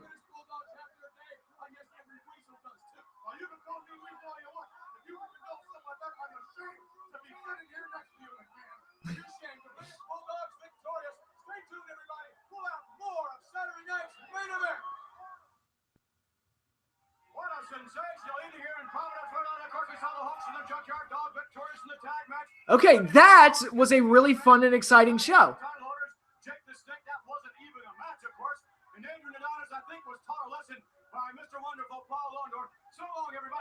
But Adonis won the match, though, Vince.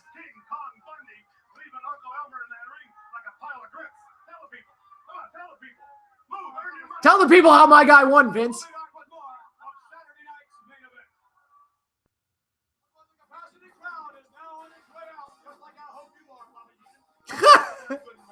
nice little zinger there, Vince.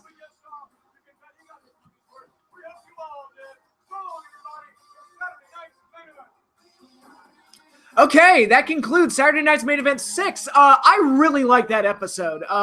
When you look at the opening tag match with Hogan and JYD versus the Funks, I thought that was a really fun match. The Orndorff-Adrian Adonis match was surprisingly really good. Uncle Elmer and King Kong Bundy was what it was. It was short enough to not offend me. And I thought the tag team main event was really, really good, despite the faces cheating to get the win. I thought the tag team main event was a really, really good match. You got that hot angle between Jake the Snake Roberts and Ricky Steamboat, which set the stage for their feud and their eventual matches. They would have another match on Saturday Night's Main Event, and they would also have a match at the big event. I thought they had the big event was that big house show that drew like 70,000 people and had Hogan and Orndorff in the main event. I think Steamboat and Jake had the best match on that show. That show is also on the network. Check it out. It's in the pay-per-view section, 1986. Why it's in the pay-per-view section, I don't know. It's technically not a pay-per-view, but Yeah, I'd say that was the best Saturday night's main event so far. It's like just no wasted motion, fun and entertaining all the way through. Not a lot of the skits that the earlier Saturday night's main events were known for. Just really fun, exciting show. I thoroughly enjoyed that. Just almost the exact opposite of the Clash of Champions, which was very dull and lifeless for the most part. And it's just one of those cases where longer matches doesn't always mean better matches, because Clash of Champions had these matches that went on forever, like the Blackmailer versus Lex Luger and what was the one I was thinking of? I've already forgotten what it was. It was so boring. But yeah, there was just a bunch of matches that I felt like should have been jobber matches, and they went on for just ungodly amounts of time. And then the main event wasn't really well executed. It was just kind of a dull and lifeless show outside of the build-up for Flair and Steamboat, which was the only good thing on there. Oh, thanks for joining me, man. Not a problem. Yeah, I had fun once again, but it's not always about having the longest matches. It's about economy of time and using your time efficiently and doing the most with what you have. And I felt like Saturday night's main event this week did that superbly well. Very entertaining show. And Clash of Champions just was kind of a snore. So that is what it is. But yes, I'm sorry, I'm reading the comments here. At least the original brand split had women on Raw and cruiserweights on SmackDown. Well, I feel like if you're going to do a brand split, I feel like the cruiserweights need to be all on one show. The women should all be on one show, and the tag team should all be on one show, just to kind of give the brands their own identities. Splitting them up over two shows cuts the division in half, and it hurts your depth, and it gives you fewer matches to work with. That's just my opinion. But anyway, yeah. Next week I'm going to do another live stream. However, it is not going to be Clash of Champions and Saturday night's main event. It's going to be something a little bit different, a little bit of a, I don't want to build it up and say it's like a huge surprise or anything, but it's a little bit different from doing Clash of Champions and Saturday night's main event. That's what I'm going to say. So, yeah, be back next week. I'm going to try and have this knocked out on Saturday morning as well. But yeah, no Clash and no Saturday night's main event next week, but stay tuned for next week's stream, because I think it's going to be a lot of fun and going to be an exciting one. Stream takeover reactions? No, it will not be it's not going to be a WrestleMania, and it's not going to be a takeover, but it is related to WrestleMania. That's the only clue I'll give. But that's all I have for you guys now. Once again, thank you all for joining me. I'm really enjoying doing these live streams. I think it's breathed a breath of fresh air into my channel and given me I actually kind of look forward to doing it every week, honestly. I'm always I always like make sure I set time aside to do these streams, because I'm really enjoying doing them. It's a lot of fun to go back and watch this old stuff. Even though Clash of Champions 5 wasn't very good, it's worth going back and watching all this stuff and reliving a lot of those memories. So once again, that's all I have for you now. Thanks again, everyone, for joining me. Enjoy the rest of your weekend, and I'll see you all later.